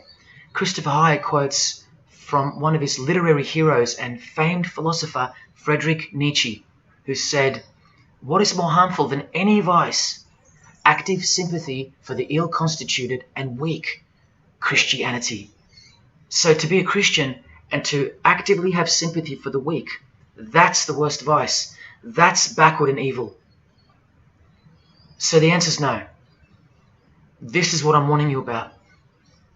And look, Frederick's work has exerted a profound influence on modern history. That's from Wikipedia. You know what else Frederick said? You probably won't find this on Wikipedia. The domestic animal, the herd animal, the sick animal man. That's the Christian. And what book of Friedrich Nietzsche were these quotes pulled from? The Antichrist. Nietzsche also wrote Beyond Good and Evil. That's how the all-seeing eye sees things, remember? So does Christopher Hyatt mention mass murder and depopulation in his book? Sure, here you go. Those who would survive can do so only by grasping the vision of what lies ahead. The new wave that will carry them into an interesting future. Yeah, where the vicar of Lucifer is God and Prime Minister. He openly admits the identity of this man. This Antichrist that most of you still think is a fairy tale figure from a fairy tale book. Jesus calls him the man of sin whose number is 666. The actual Antichrist, beloved of the secret societies. Yes, people, the New Age is satanic, actually and literally. On the front cover of this book, in which Christopher was co-writer, you can clearly see the eye in the triangle of the Freemasons above the Baphomet. Christopher admits in another book that both satanic cults and Christian fundamentalists are closer to seeing the truth than most normal people. Yes, indeed, how true that is. In Coming World Changes, Harriet and Homer Curtis speak of a prophecy they received from a mysterious spirit titled King of the World. Now, I wonder who that could be. Think not that any country in this broad world can escape. And they also speak of the long-expected great teacher, the king of the new one-world government. The victors will remain as the seed of the new race to people the new land, for the new sixth great race. This is the race that Luciferian Lady Gaga referred to. All part of the plan. In Threshold to Tomorrow, New Age author Ruth Montgomery writes on page 206 that only those open to the reality of one world will be around to enjoy it. Sounds like another vague suggestion for mass murder. Vera Elder Stanley's book title implies much the same thing. Initiation of the world.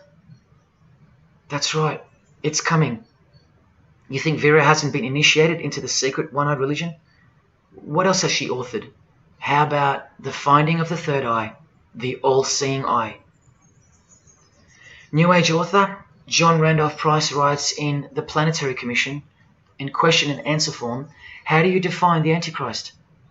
The answer is pretty amazing. Any individual or group who denies the divinity of man as exemplified by Jesus Christ, the higher self of each individual, which Jesus Christ never exemplified because he is God. If you deny that mere men and women are divine gods, you are unfit for the glorious New Age kingdom. And you are the definition of Antichrist. In Practical Spirituality, he prepares his readers for a population drop of 2.5 billion people before the New Age era can begin. On page 32 of New Age author Barbara Marx Hubbard's book, Happy Birthday Planet Earth, she states that people will either change or die. That's the choice, she says. Notice the New Age has a new gospel, yet all the while, the world will be neglected of the information in the real Gospels, where it warns and predicts. For if someone comes and preaches another Jesus, not the Jesus whom we preached, or another gospel, you are most beautifully tolerant of them. In the Book of Knowledge, The Keys of Enoch, the writer has a quote-unquote direct experience with two spirits, Enoch and Metatron, and they share with the writer spiritually scientific teachings regarding the new system of things soon to be fully manifest. The reason this work is considered extra special amongst its readers is because it was the first book to point out the alignment between the Great Pyramid and the constellation of Orion. The first book ever. That's basically proof that these spirits, Enoch and Metatron, are the real deal. Not only that, it was also the first book to show the direct relationship between DNA coding and the divine name. That's pretty serious, and the atheists should be really waking up by now, because this is the world's most powerful and secret religion we're talking about, nothing less. The writer was told that those who govern the earth are those who have fallen from the heavens. He calls them the masters, and even states that they were punished with penalties that were assigned to each. These are the fallen angels of the Bible, people. These are the masters of the Masonic New Age, as proven here in one of the illustrations from the book. Same symbology. This worldwide catastrophe that is coming will bring about a complete reorganization of Earth's life system. And like all high-grade initiates of the secret societies, every attempt is made to bring positivity to the number of the Vicar of Lucifer. I was given instruction to use the specific light harmonics 666, 999, and 12, 12, 12. The spirits further inform the writer of the Keys of Enoch that the pattern 666 is used to identify you with respect to the earth's vibration. The number of the beast of the Book of Revelation of Jesus Christ is not only being glorified, it's manifesting in the world. And from another illustration from the book, once again, the same image we see being used over and over with the eye on top of the pyramid. This is the secret religion that encompasses us and has been influencing us for decades upon decades. 2 to 3 centuries, in fact. Just like the Gospels explain, this is an absolute counterfeit of the truth. Christ is mentioned everywhere, but not Jesus Christ. No, this is the Antichrist spirit, who will eventually manifest and appear to the world as one man. Doesn't sound so mythical anymore when you see that the enemies of Jesus Christ and those behind the New World System, they use biblical terms. And Christ, to depict the antithesis, the anti of the real Christ, their Saviour. And these spirits from the world we can't see are the ones who taught mankind the sick art of witchcraft. Look at who supplies this book online, sacredmagic.com. You know what magic really is and what it really entails now. So once again, you can see the connection, the relationship. If you still think that this phrase, New World Order, is a conspiracy theory, you're suffering from a medical condition. On the Lucius Trust website, the consultants to the European Union, you find the statement that the New World servers are occupied with the task of inaugurating the New World Order. In the same article, this shocking admission is made. 2/3 of humanity will stand upon the path at the close of this age, and with that, 1/3 will die, or to put it surreptitiously, will be held over for later unfoldment. That's the Lucius Trust, the word Lucius being the replacement for the word Lucifer, who works hand in hand with the EU, the European Union, stating that 2.5 billion human beings are planned to be killed off, all predicted by Jesus and only Jesus.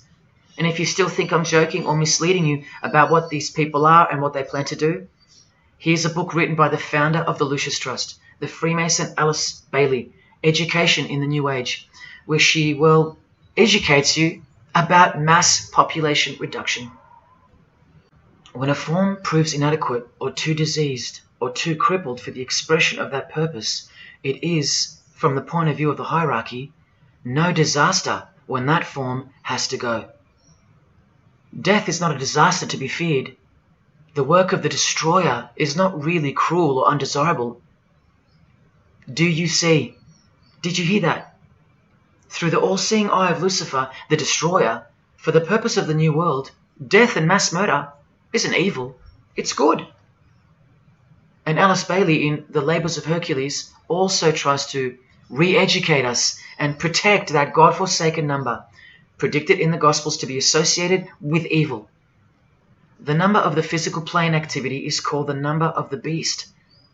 This idea seems to have a horrible fascination with many, but what it really means is that Virgo is the symbol of triplicity, 6 on the physical plane, 6 on the emotional plane, and 6 on the mental plane. not 666 at all.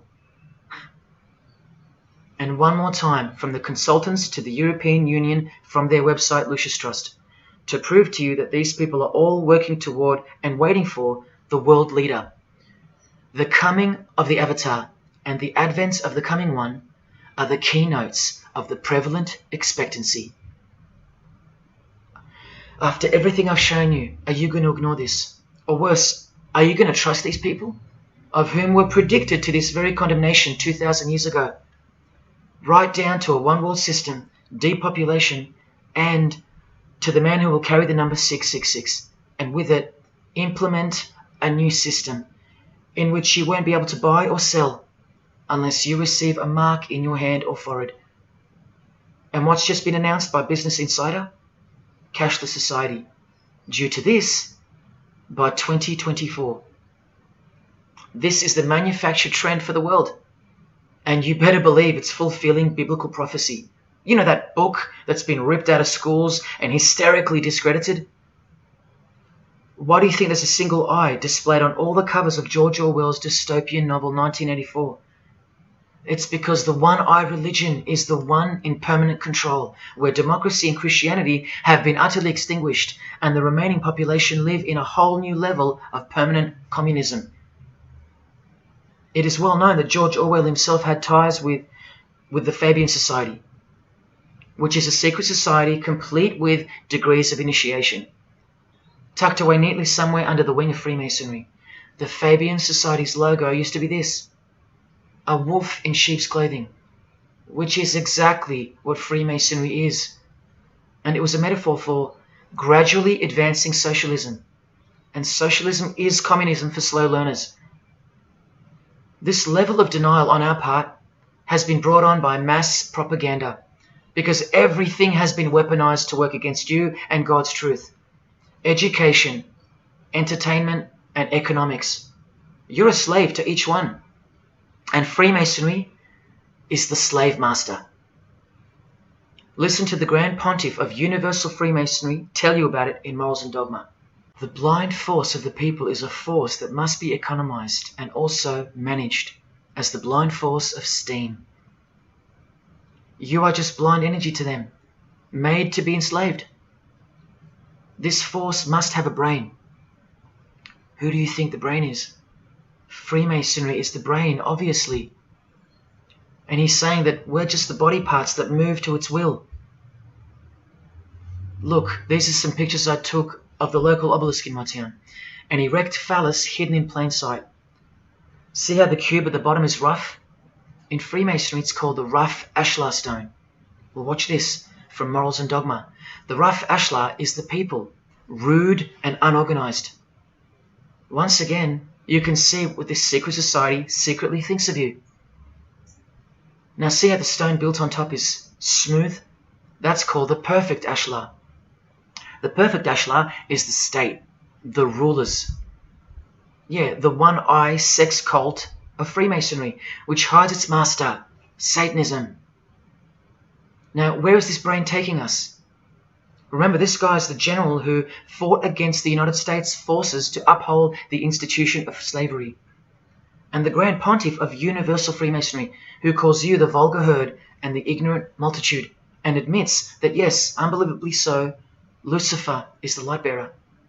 This is the highest authority in Freemasonry, the secret religion of all our leaders and idols. Believe it. Now listen to this. The papacy and rival monarchies, all that will become the heritage of the temple, meaning the temple of Freemasonry. The world will soon come to us for its sovereigns and pontiffs. We shall constitute the equilibrium of the universe and be rulers over the masters of the world. They're gonna own it all. And it's true, the papacy and the monarchy have fallen into their hands. All Freemasons now. This is a 150-year-old book, so you can see how far ahead they plan, while we stay ignorant. How do you suppose that they won't achieve the New World Order? The New World Order of death. Of combined and systematic movement and effort, the great revolution prepared for by the ages will begin to march. The future is all planned for by them, And the revolution prepared for by the ages is coming. And it'll look like a natural occurring event, just as current events seem natural. Lastly, from his other book, Legenda, and reading from the ancient and accepted Scottish rite of Freemasonry, Albert writes, "And thus the warfare against the powers of evil, meaning Christianity, that crushed the order of the temple in the 1300s, goes steadily on, and freedom marches ever onward toward the conquest of the world." The conquest of the world, guys. And this is their method. Ingenious as it is, the double-headed eagle, the left and right paradigm. Whether you are pro-abortion or life, prefer Macca's or KFC, Ford or Holden, vote Liberal or Labour, shop at Coles or Woolies, go for the Parramatta Eels or the Canterbury Bulldogs, always the two most opposing forces, the result always feeds the one belly. The two heads always serve the same Masonic beast. Do you get it? That's number one. Number two is the horribly magnificent motto of their double-headed eagle, Ordo ab Chaos. That means order out of chaos. It's the ultimate way to achieve your sinister goals while looking like a hero. With one hand, they create beautiful and noble things. With the other hand, the hidden hand, they destroy and pervert. Then the helping hand comes back in to save or fix things again, alternating from one to the other, while nudging toward a predetermined goal, until finally reaching that goal that's set in mind in the first place. All the while, you never knew that the same hand that's saving you is the same hand that was destroying you in the first place. Order out of chaos. Their order out of their chaos. Another way to look at it is this. Z creates or exploits a problem, then attributes blame to others. Y reacts by asking Z for protection and help to solve the problem. Z offers the solution that was planned for by them long before the crisis occurred. Ordo ab Chaos, order out of chaos. Now you can change Z and Y to suit any scenario. For example, your best friend who wants to sleep with you creates or exploits a problem, then attributes blame to others. You react by asking your best friend who wants to sleep with you for protection and help to solve the problem. Your best friend who wants to sleep with you offers the solution that was planned by them long before the crisis occurred. Each time your best friend gets closer and closer to you until eventually they're in your bed. How about your employee creates or exploits a problem, then attributes blame to others? The employer reacts by asking the employee for help to solve the problem. The employee offers the solution that was planned by them long before the crisis occurred. The employee eventually gets the promotion. But this is the way I really want to put it. The government creates or exploits a problem, then attributes blame to others. The population reacts by asking the government for protection and help to solve the problem. The government offers the solution that was planned by them long before the crisis even occurred. This is how the Great Revolution, prepared for by the ages by the Freemasons, will begin. So who's going to warn you? Even modern Christianity is steered by Freemasonry. Hillsong won't warn the sheep about Freemasonry and the One World Government. What, the Hillsong senior pastor who wrote these books and lives here? No chance. Did modern day Christian heroes like Billy Graham warn you about Freemasonry? Well, no, because here he is giving the Master Mason grip to other Christian giants like Paul and Jan Crouch, all Freemasons.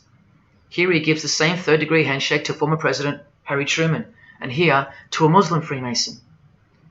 Billy is listed as a Freemason in the 33rd degree Albert Mackey's History of Freemasonry by the publisher on the inside flap. Billy's son, Franklin Graham, also won't ever expose Freemasonry because he's too busy eating at Voodoo Donuts, where they sell these donuts and these pentagram donuts. More Christian heavyweights like John Hagee or Hagee throwing up the devil's horns. He'll never preach against Freemasonry. Neither will all these world-famous pastors throwing up the devil's horns. The very popular Ray Comfort even stated that he wasn't a Freemason. Well, here he is, giving a perfect Masonic handshake with pastoral giant Joyce Meyer. Do either of them expose Freemasonry, or the fact that it's the driving force behind the One World Government, all predicted by Jesus? Of course not. What about Christian radio or the Christian music scene? No, not a single word of warning whatsoever regarding the satanic church that lives and breathes all around us. Freemasons like Bono, wearing the Christian name tag, his whole band of Freemasons. Bono too should know better than anyone that a one world government is a trap as foretold in the Bible. But Bono supports it. Oh yeah, he works for it. Just like the Masonic Pope does.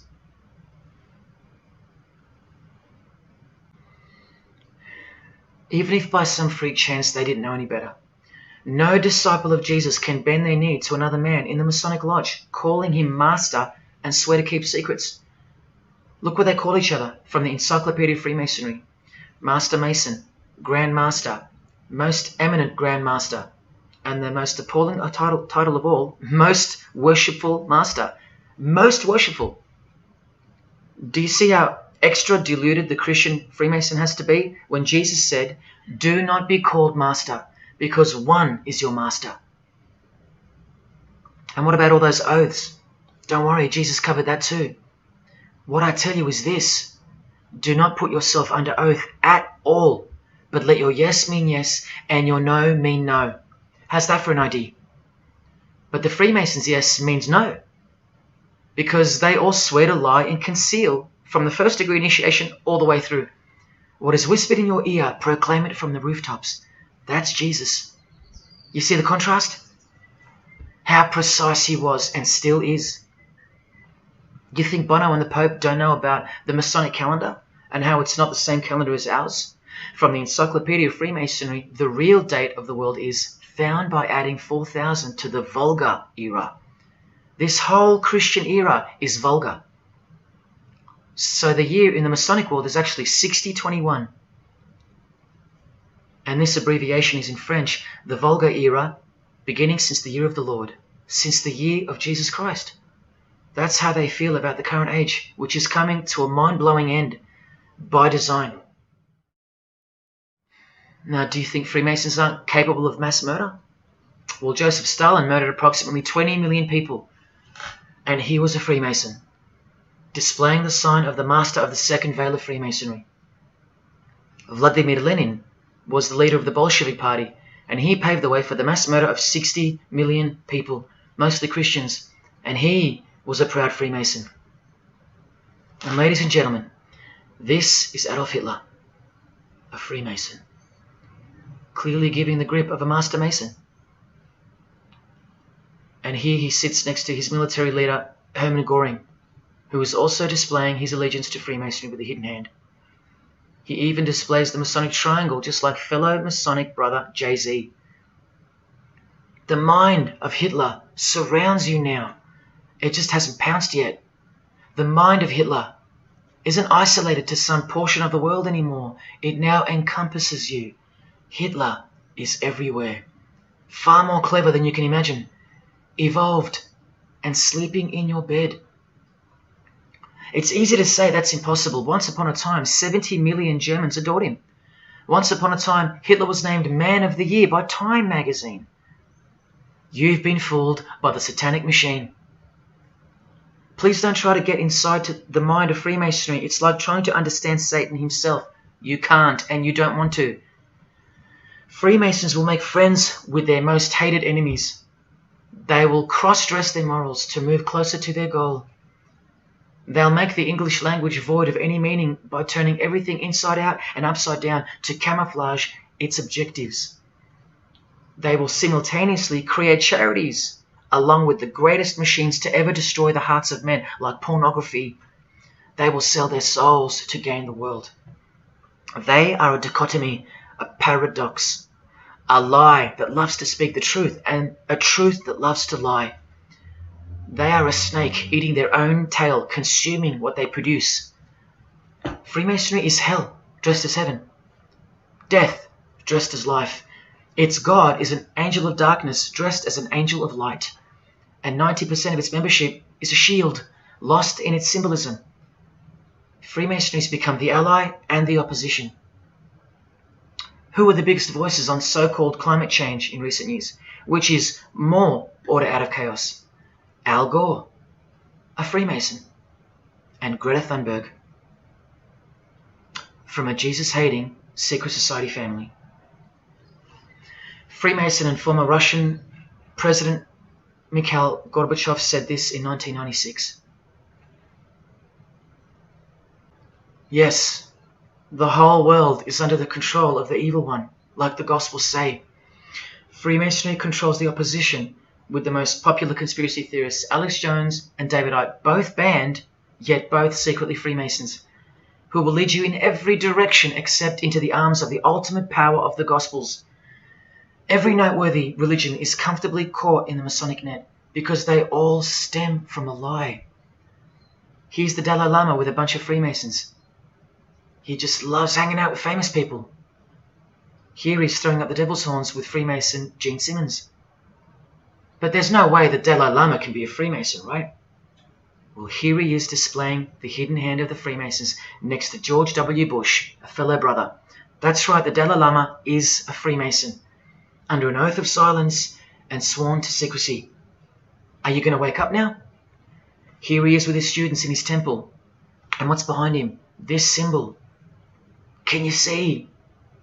The pyramid with the emanating eye on top, symbolized by a sun, which you know now is the phallus of the god of this world, shooting forth his generative light, his mystical sperm that gives life, and whose one eye transcends good and evil, both of which are just illusions of the mind. Understanding this comes by initiations, and yes, tantric initiations are used in Tibetan Buddhism. Gerald York was the Dalai Lama's emissary, his personal representative to the West, and he was personal friends with 33rd degree Freemason and Satanist Aleister Crowley, who wrote 20 essays named Aleister Crowley, The Golden Dawn, and Buddhism. And he also served as a consultant to the movie Lucifer Rising, the Dalai Lama's representative.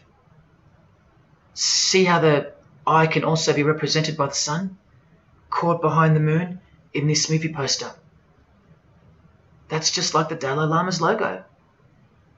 And here's a scene from the movie with the Masonic square and compass hidden in plain sight. Look at the symbol of Buddhism, and look at the floor inside every Masonic lodge, symbolizing opposites and equilibrium, which creates life, and where evil is not what it seems, it's necessary. Why do you think the New Age author Christopher Hyatt, who writes that the Grand Vicar of Lord Lucifer is soon to be crowned Prime Minister of the world, notes in that same book his appreciation of Nietzsche, the man who states that the Christian is the sick animal man, the Zohar, which is witchcraft, and Buddha. These are the people he appreciates. Why does he lump Buddha into the same basket? I'll tell you why right now. Because in his highest manifestation, the Buddha, seeing the illusionary world through the all-seeing eye, his third eye, would not interrupt a rape if he happened to walk by, so as to stay detached from the karmic cycle. Whereas Jesus, knowing everything and more than the Buddha, would sacrifice himself, because he was born to destroy evil, not transcend it. So tell me, who would you rather have walk by if you were being raped? A transcendental meditator or Jesus Christ? Whatever you think of me, you will have to reconcile the fact that all the leaders of the world, from Scott Morrison to the Dalai Lama, belong to the very same secret society as Adolf Hitler did, Freemasonry.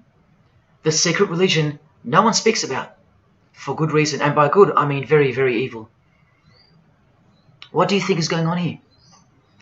I've told you almost exactly what's going on. We're in a lot of trouble, because in the land of the blind, the one-eyed man is king, and Hitler, Stalin, and Lenin combined will be child's play compared to what's just ahead. Now here's a point-blank picture of the future and the reality of their most brutal truth from the 33rd degree Freemason Aleister Crowley's The Book of the Law.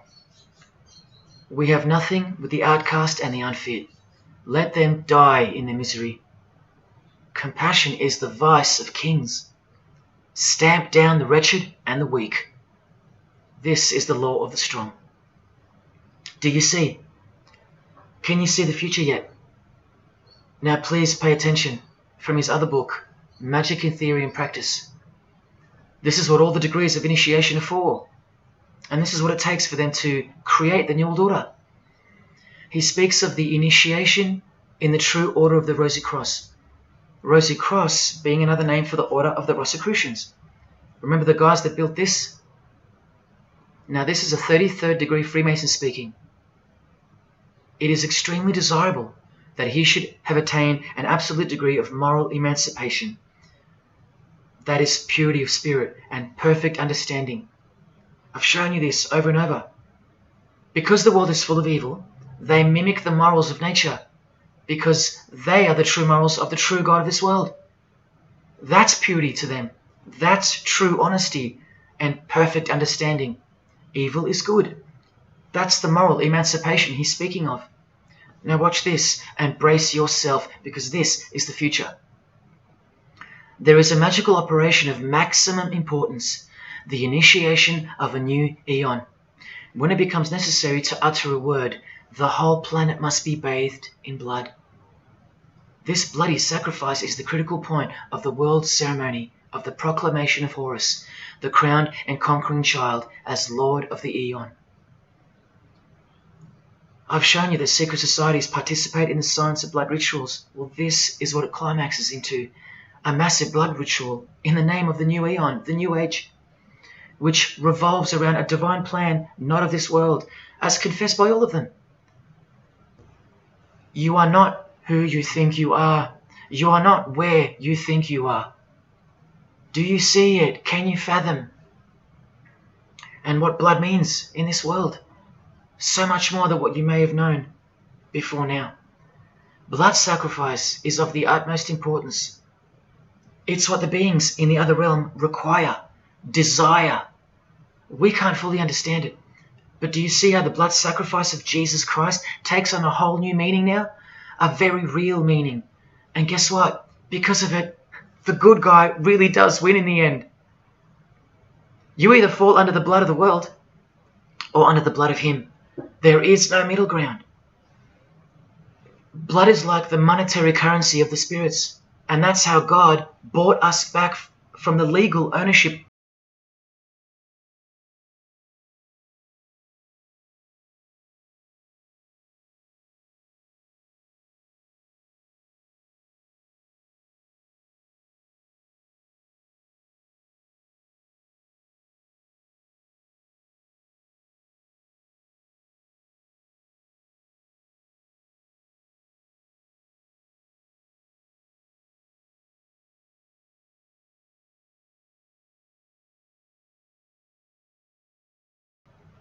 Do you think it's just a coincidence that this is the last age before the long planned for new order of the ages?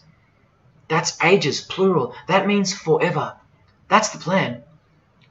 That's why the Gospels say that he was visibly manifested at the closing years of the times, at the end of this last age.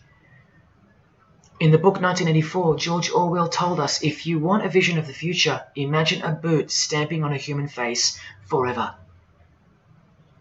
I've shown you that this so-called New Age is in actuality a new satanic age. And it's not really new at all. It's very old indeed, it's ancient. But like I said, its progress was derailed by the appearance of Jesus on the human scene. Now I'll prove to you that the New Age is an old religion. Novus Ordo Seclorum is part of a quotation taken from the Roman pagan philosopher Virgil's fourth eclogue, which was borrowed by him from the Sibylline records, which were ancient prophecies delivered by an oracle through witchcraft or divination. That's where the phrase Novus Ordo Seclorum comes from. Now look at what the full phrase actually says. A mighty order of ages is born anew. Both the prophetic virgin and Saturnian kingdoms now return. Now a new progeny is led down from the lofty heavens. Favour, chaste Lucina, the boy soon to be born, in whom the Iron Age shall come to an end, and the Golden One shall arise in the whole earth. We've just been told that the New Age is a Saturnian kingdom, which returns, so it's been here before. Next we see that a new progeny, meaning a new seed, a new race, there's that race again, is coming to earth.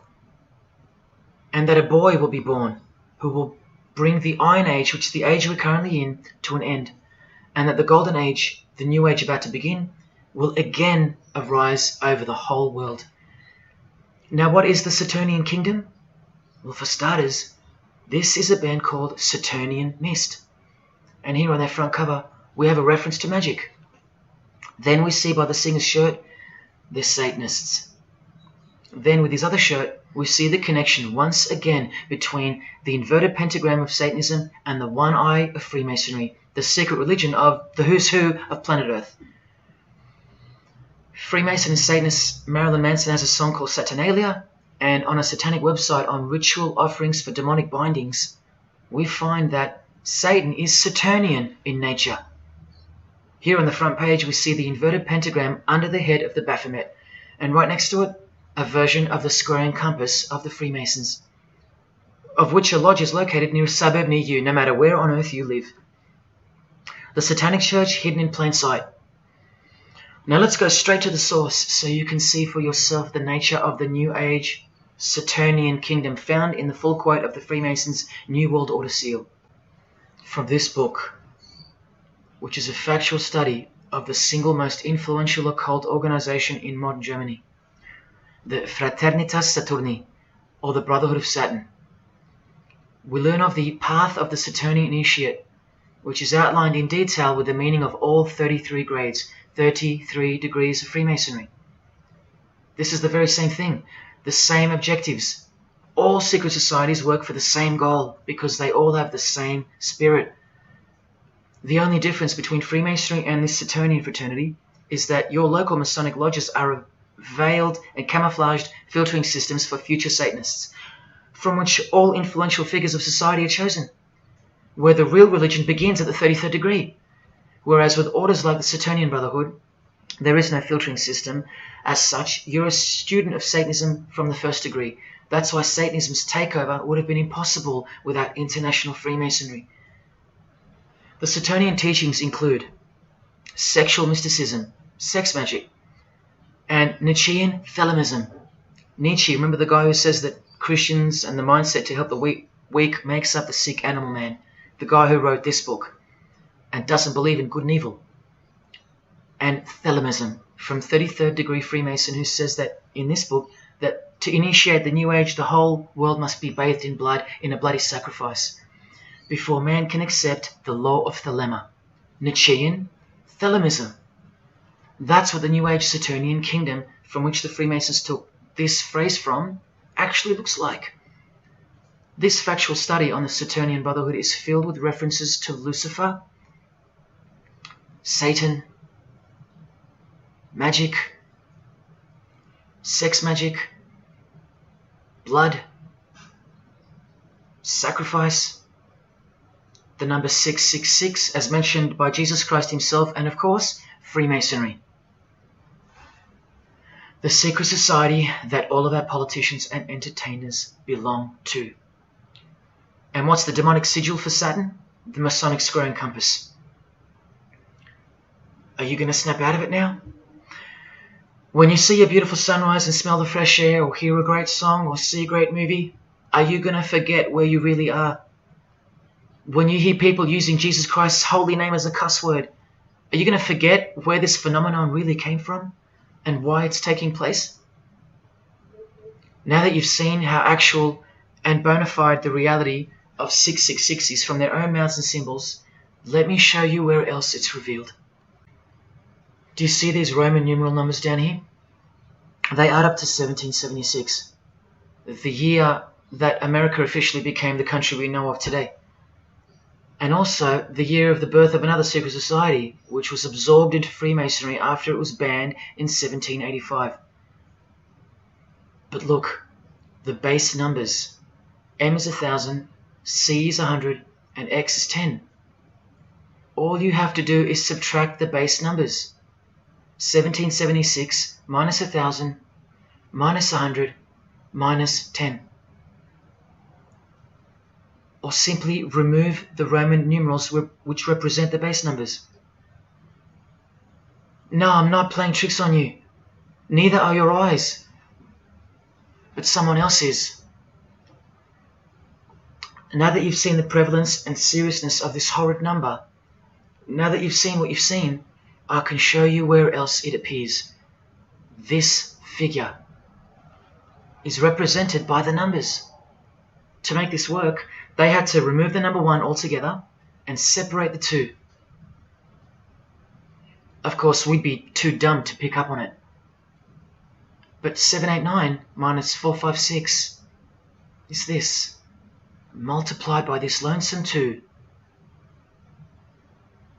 That's right. This dark and mysterious figure is none other than the long-anticipated Antichrist, the ruler of the Saturnian kingdom, which is on its way. And Australia has been steeped up to its neck in secret societies since the early 1900s. World Economic Forum logo, with this slash through the O's, is of course representative of the number of the ruler of the New Age, 666. The barcode is the primitive version of the worldwide system that Jesus predicted would revolve around the number of the beast. And as you can see, the base of every single barcode in all the world is 666. No matter if the lines are on the ends and in the middle are elongated or not. I found that out from the horse's mouth in an interview with the man who was commissioned by IBM to come up with a new way to automate data collection. There are in fact 3 6s in the Google logo, which comes from this occult symbol. Coincidence? And he found in a Masonic lodge the square and compass symbol appears in the middle of a hexagram, which is a symbol used in the royal art of Freemasonry, witchcraft, as shown in this book. Well, among other things, the hexagram itself can be broken down to quite clearly represent 666. This is a Masonic square and compass designed by the Manal Masonic Lodge, symbolizing world unity. Up the top you find the logo of the United Nations. Well, there are 33 segments in the UN logo, symbolizing the 33 degrees of Freemasonry. See this crop circle here with the Masonic eye on top of the pyramid? I know nothing about crop circles and the phenomenon of them, but I know how many rays are coming off the eye. 33. 33 degrees of Freemasonry. Don't forget that the highest authority of Freemasonry already admitted to be the designers of the pyramidal seal in a 1962 edition of their magazine, The New Age. I've shown you how the inverted pentagram makes for the spelling of the word Mason in the same seal. Well, that same pentagram with the elongated top horns appears here in a European Union logo. An inverted satanic pentagram right in front of our eyes. Here's the European Union building architecturally mimicking the Tower of Babel. That was the very same tower that the God of the Bible destroyed thousands of years ago, according to the Bible, when Nimrod, one of the admitted founders of the original craft of Freemasonry, tried to unite the world under one world government. So this logo and this building design is a clear statement to the God who intervened the first attempt at a world government. This is England's Secret Service logo for MI5 with the word intelligence being symbolized by the eye of Lucifer, who was viewed as the most intelligent entity in existence by the secret societies. And this is the symbol for the Information Awareness Office. You know exactly who's in control, and now you know exactly what they want, and they will get it. In a 1962 article written by former US President and Freemason's wife, Edith Roosevelt, in the New Hampshire News, and speaking of the spiritual counterpart building for the United Nations, called the Temple of Understanding, she writes that the symbolism planned for the building dates back to the black magic practiced by the high priests of ancient Egypt, and that the building will contain a giant eye. You don't have to wonder why now, because you know why. This clothing designer is fully aware that the one-eye symbol is synonymous with Satan and a hatred of Jesus. Does this movie poster make any more sense to you now? Well, are you ready for the second biggest shock of all? Whatever you think of what you're about to see, please come see me on the other side of this so I can show you something. This clip only goes for a few minutes. And keep in mind, the only reason I'm showing you this to you is because the writer and director of the preview of this movie-style documentary was murdered, along with his wife and his little daughter and his dog, all before the production could begin. The murder was made to look like a murder-suicide, the news of which never made national broadcasts, just the local news. Case closed, nothing to see here. You have to ask yourself why. After so many movies with a dystopian, World War, totalitarian type theme, why was this movie so dangerous and strictly unacceptable for public viewing that a whole family would be murdered? Well, this movie was going to tell us about America's secret destiny. And one other thing which you'll see on the other side of this clip, an amazing thing. As titled by Manly P. Hall over 100 years ago, what's the secret destiny of America? Well, it's this.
dreamt about how things were. And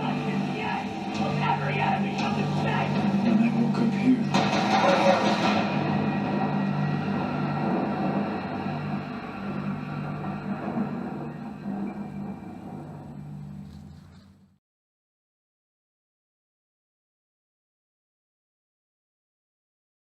What was David's hidden message inside the Gray State?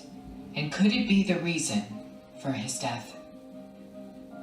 Perhaps the scariest part of Gray State's conceptual trailer is this character here, who appears to be operating a guillotine. David Crowley was very intentional in this frame of the movie. He added something that I believe he wanted the people to know about. Who is the identity of this executioner? If you look closely, you will see that this terrifying character is wearing something around his waist. It appears to look like an apron. The executioner wears a Freemason apron, complete with the all-seeing eye, the compass, and the two pillars. I do believe David Crowley is trying to tell us something. He is telling us that the organization behind the French and American revolutions, the organization behind the Italian Revolution of 1830, the organization that outlined a plan to overtake the Vatican in a document called the Alta Vendita, the organization behind the Trail of Tears and the deaths of thousands of Native Americans under Freemason Grandmaster Andrew Jackson, the organization behind the Ku Klux Klan in the United States post-Civil War and its rebirth in 1915, the organization behind Hiroshima and Nagasaki during 33rd degree Freemason Harry Truman's presidency. These are men with a radical revolutionary agenda throughout the entire world because they worship and follow a radical revolutionary deity. The first to have led a revolt against the Most High Lord.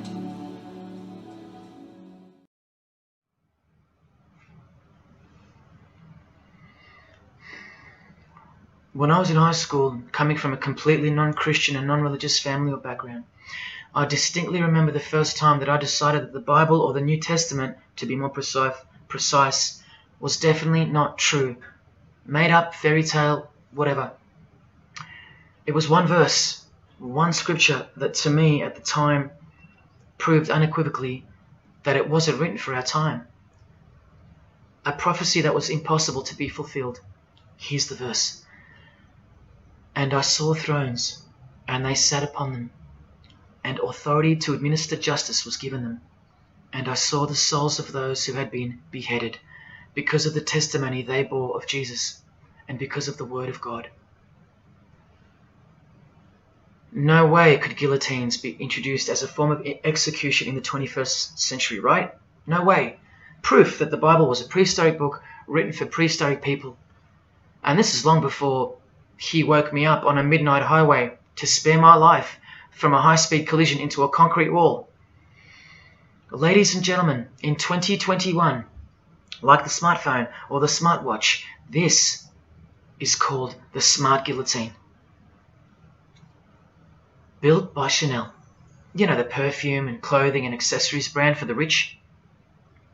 What on earth does a perfume company have to do with chopping people's heads off?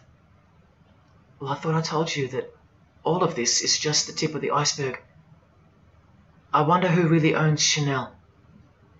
Well, here's their logo, and there is an eye in the design. And have you seen their drip design? How odd.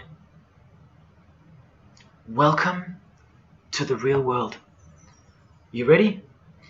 This is from a legislation archive from the Georgia House of Representatives in the 1995-96 sessions.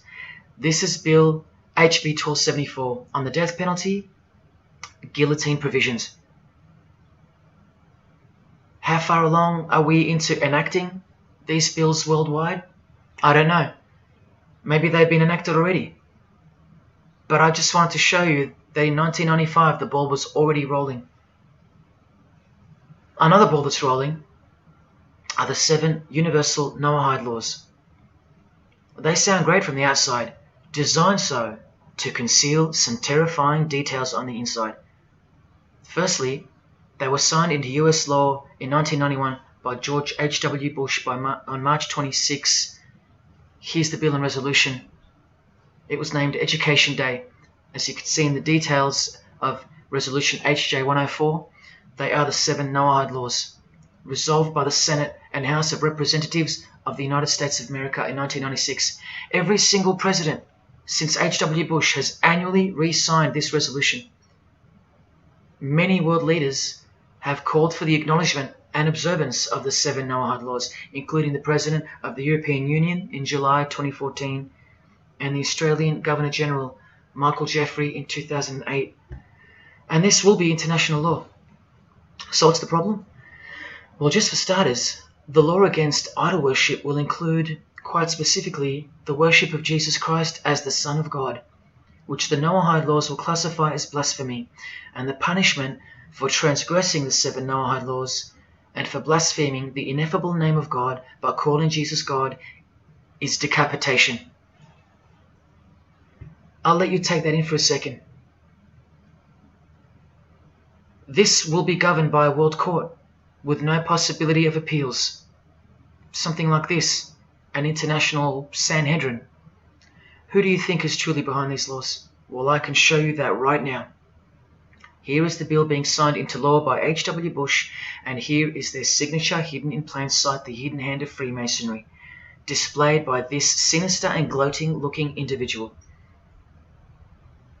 And you know what Freemasonry is a cover for now. Who do you think designed the guillotine in the first place? This guy, Joseph Guillotine, a Freemason.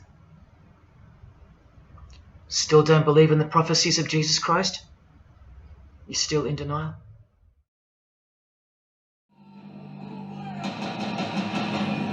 Last night I dreamt about how things were. And I woke up here.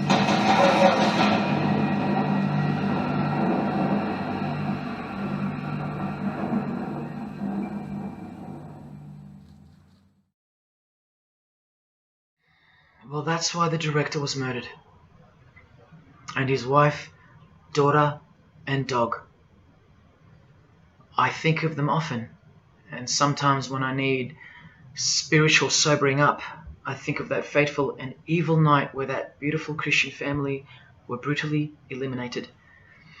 If you think he wasn't onto something, well, he paid the greatest price to share this with you. Prophecy will be fulfilled. Listen to the words that come right after the execution by guillotine scripture in the Gospels. And I saw those who were such that they did not worship the beast, nor his image, and did not receive his mark of identification upon their forehead and hand. Remember this mark in the video? I'm not saying that the director knew what the mark would be, but based on the symbology, he knew who would be behind it. Look at the triangular symbol of the Freemasons. The Masonic triangle around the eye, and the Brotherhood of Saturn. Now look at the front cover of the book written by New Age author Maurice Nicoll. The mark. Same symbol. Identical to the symbol used by J.K. Rowling, who said its design was inspired by the Freemasons. Who has this tattoo, which represents the Baphomet. Well, Solve Coagula is the process in which they will bring this New World system to life. It's identical to the Masonic motto of order out of chaos. Solve means dissolve or destroy, and coagula means to bring the elements back together into a new and higher form, a new and higher system. Jesus described it as the beast system, and one way or another, we will be marked as a form of identification in order to participate. But first, chaos must ensue. A deep Masonic truth, which is mostly true anyway, is that destruction precedes construction. It's like having to destroy a tree in order to create a table. The same principle applies to creating the New Age. That's why I know that the process which involves the creation of a new system must involve the destruction of this one. Now, this is the last referenced work I'm going to use to show you who will be the head of that system, that one world government. A book by David Spangler, considered as one of the founding fathers of the modern New Age. He also has an intimate relationship with the United Nations, as shown in a 1975 document which was uploaded to the UN archives in 2006. Please pause to confirm that, where you can find his name listed under the Board of Directors for the Planetary Citizens Group. In his book, Reflections on the Christ, David Spangler, remember, one of the founding fathers of the New Age, and a member of the Board of Directors in a United Nations sanctioned program, repeatedly upholds and honors the entity known as Lucifer. He tells us all about what is required to step into the New Age. Well, mainly, what's required is a new understanding of the angel Lucifer. He writes that when this great project of evolution began, man went forth as consciousness to learn his divinity, and Lucifer went with him. It is important to see that Lucifer, described as an angel, a being, a great and mighty planetary consciousness. He says that, just like in Halloween and trick or treat, if the person offers a treat to Lucifer who knocks on his door, And the person says to Lucifer, "Come in, and I will give to you the treat of my love and understanding, and I will uplift you in the light and presence of the Christ." Christ meaning my outflow. Then Lucifer becomes that being who carries the ultimate treat, the light of wisdom. Lucifer represents experience. Lucifer is literally the angel of experience. The Luciferic element becomes the true revealer of light, the angel of light. The light that reveals to us the path to the Christ comes from Lucifer. The Christ that he refers to obviously is the Antichrist spirit, who will eventually manifest on earth as one man. But for some odd reason on page 60 he feels compelled to clarify that he was only joking once when he said maybe to enter the New Age we all need to take a Luciferic initiation. Well, that's definitely no joke. That's right, Lucifer is the savior of the secret societies. The solar system was the manifestation of the consciousness of a very great being known as the Solar Logos. And if we go back to the secret society of the Brotherhood of Saturn, we read that mankind will be able to take a measure of egocentric power from the Solar Logos. In this way, Lucifer is the savior of humankind.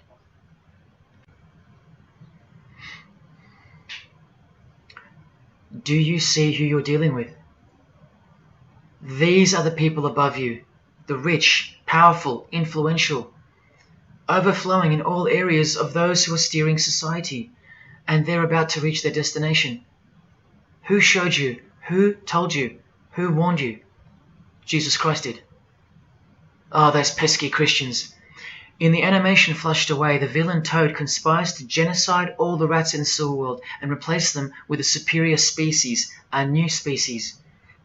No one is aware except for this one rat who's briefly seen in the beginning. He's a Christian rat, a nut job, carrying around a plaque, as some real-life Christians used to, warning everyone of the impending doom that is upon them. What's the twist that's hidden in plain sight for no one to see? Well, the villain Toad, planning the New Age, wears the ring of a Freemason. This ring. And he wears it exactly on the finger that a Master Mason should. It is worn on the third finger of the right hand.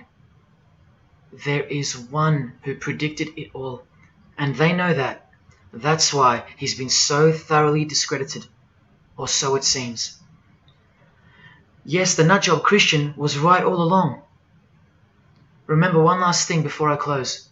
From Masonic New Age author Christopher Hyatt, who spoke of the well-planned-for and long-awaited invocation of the Prime Minister of the world, when he wrote in his book, "A massive truth that I wish with all my being that you would grasp.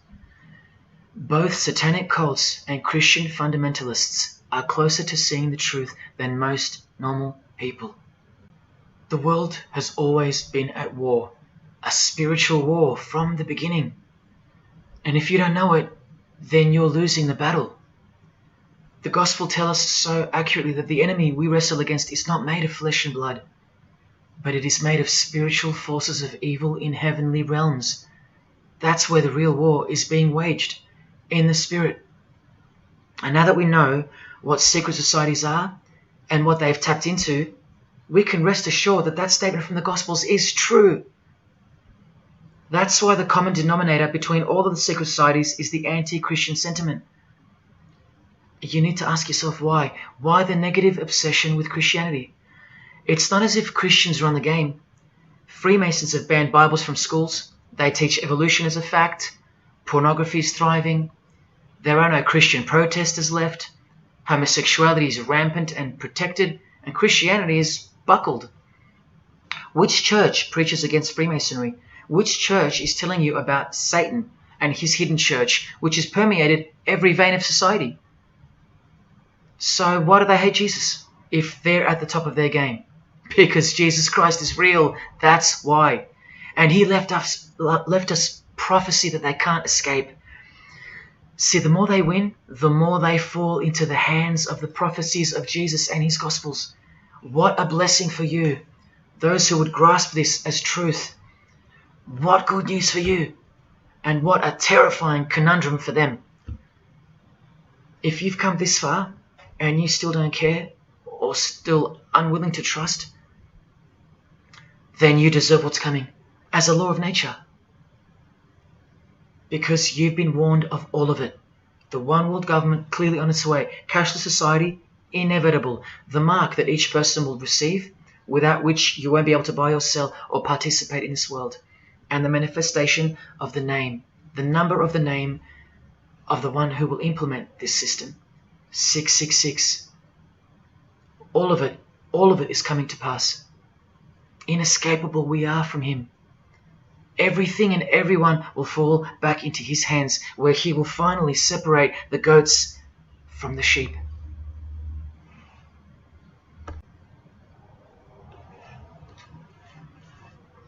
Now watch the Bible destroy Freemasonry like no other book in 2 minutes. Regarding their lodges and obelisks, their heart is faithless. Now they must bear their guilt. The Lord will break down their altars and destroy their sacred obelisks. And speaking of the bloodline that gave birth to Jesus, God says, "You shall not set up for yourselves a sacred pillar, which the Lord God hates." See what you're up against, Freemasonry? While Freemasonry meets and speaks in darkness and secret, Jesus said, "I have spoken openly for all the world to hear, and in secret I've said nothing." Freemasons are known as builders. Well, the stone which the builders rejected has become the cornerstone. Everyone who falls on that stone will be dashed to pieces. Anyone on whom it falls will be crushed. Every Masonic lodge is built so that all the members face the east. Who are these men with their backs toward the temple, facing the east and worshipping the sun? It is detestable.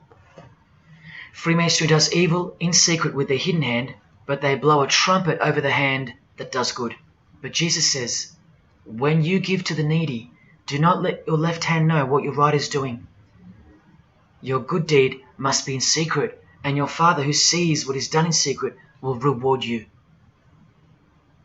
You can't become a Mason if you're broke, blind, maimed, or have a criminal record. Jesus said, "But when you give a banquet, invite the poor, the crippled, the lame, the blind." Freemasonry takes pride in its secret rituals and is hungry to rule the world. The Gospels say that their destiny is destruction. They make appetite their God. They take pride in what should bring shame. Their minds are set on earthly things. Freemasonry believes that the light is but darkness visible. The Bible says, "Woe to those who call evil good and good evil, who put darkness for light." And Jesus further said, "If therefore the light which is in you be darkness, how great a darkness that would be." Freemasons spend their whole lives taking gruesome oaths of secrecy. Jesus said, "But above all things, my brethren, stop the practice of putting yourselves under oath." Freemasonry is built upon a hierarchical system, a pyramidal system. Jesus said, "For everyone who exalts themselves will be humbled, and whoever humbles themselves will be exalted." We could go on and on, but we're going to end on this one. Exclusively written for the practices in the lodge room of political Freemasonry. A troublemaker and a villain, who goes about with a corrupt mouth, who winks with his eye, signals with his feet, and teaches with his fingers, who plots evil with deceit in his heart. He always stirs up conflict. Therefore, the disaster will overtake him. He will suddenly be destroyed. That is Freemasonry through and through. And apart from the man in the mirror, prior to your baptism of the Holy Spirit, Freemasonry is the villain. They do go about with a corrupt mouth as they are sworn to secrecy. They do proverbially wink with the eye, making the one eye. They most certainly signal with their feet and teach with their hands and fingers. In the lodge, I can vouch. And they do plot evil, stir up conflict, in order to further their goal of the New Age and the New World Order, the greatest conflict being up ahead. But thank God Almighty above, the verse also tells us that disaster will overtake them, and they will be destroyed. One frightful and glorious day, you can count on that. Because the only thing you can count on in this world, more than death, more than taxes, is the Son of God.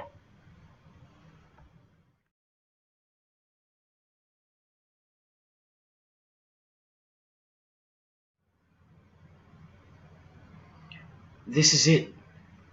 This is the last shock, and by far the biggest. If you ever needed intellectual proof that Jesus Christ is real and living right now, this is it. If Jesus and the Gospels weren't true, then Luciferians wouldn't be running the world. Atheists would, or some other version of modern man. Anyone, but not Satanists, not the passionate enemies of Jesus. If Jesus wasn't real, then so-called Satanists would be scattered here and there over the world in little local covens by silly teenagers rebelling against society and living in their own la-la land with their own little make-believe devils, being make-believe rebels. But no, people who believe that Lucifer is God run the world from top to bottom. They are dedicated to the core. They're highly sophisticated. They make the movies, they star in the movies. They write the songs, they sing and dance. They are worshipped as idols. They set trends, they live large, and they practice witchcraft, complete with sex magic and blood sacrifices. Why? Why do they do that? Why would they bother? Because witchcraft is real and has been since before civilization began, hidden from the vile multitude who have been stupefied by propaganda to the point that they don't believe in anything anymore. And who waged a war on witchcraft on your behalf? God did, the God of the Bible. If Jesus wasn't real, Luciferians wouldn't be building their paradise on earth. Atheists would. If Jesus wasn't real, Luciferians wouldn't be passionately hating him to the point of keeping their existence hidden under penalties of torture and death. Lo and behold, in the 21st century. Yes, if Jesus was a myth, Luciferians wouldn't be working overtime to inadvertently fulfill every prophecy that Jesus gave us. Can anybody read me?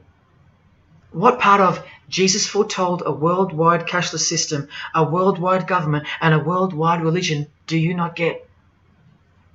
If Jesus wasn't real, why do former Satanists freely admit that only the true Christians are immune to witchcraft? They have no power over the disciples of Jesus. How is that possible? And what about this one that's been going around? If the Gospels were written by the Catholic Church in order to control people, then why didn't they include a Pope in the Scriptures? There's no Pope here. Why didn't they include instructions to obey the priests? There's no priests in the New Testament, except for God himself and all his disciples. We're all priests. If the Gospels were an invention of the Catholic Church, why does Jesus say to call no man Father except your Father in heaven? Yet every priest holds the title of Father. If the Gospels were an invention of the Catholic Church to control people, why were only priests allowed to own a Bible and not the common people? Why did they burn William Tyndale at the stake, a Christian scholar who translated the Bible into English? Are you with me? Please help me understand how you don't believe in Jesus when even your enemies, the high-ranking Freemasons, think that you're stupid for not believing in Satan. There was the first shock, which was the fact that an international secret society exists at all, and that all people in power, prominence, celebrities, they're members of it. That was the first shock. The second shock was the oaths they take and the rituals they perform. Decapitated heads, brains exposed to the sun, drinking wine from human beings' skulls, all done by the people you respect the most. Pretty shocking if you have any brains left in your skull and heart left in your ribcage. The third shock was the reason they took the oaths and performed the rituals. And that reason is that the secret society they all belong to is in fact Satanism. The fourth shock was the details of witchcraft and the details of the new satanic age, the Saturnian kingdom, where billions are planned for death to pave the way for a spiritual and technological utopia. But do you know what the biggest shock of all is? The shock that surpasses all of them combined. It's Jesus. Jesus is the shock. He's the shockwave, the reality and truth of him. Because that changes everything. He changes everything. The greatest news you could never think up, that God left his abode to come here, a form of hell, manifest on earth, to be ridiculed and executed, to save our sorry asses by taking a bullet for us. Don't worry, his second coming won't be so sacrificial. Better start fearing like you fear a cop and like you fear a judge. Oh, I know you tremble in front of them, but you don't fear God? Oh, how we love the darkness and sin.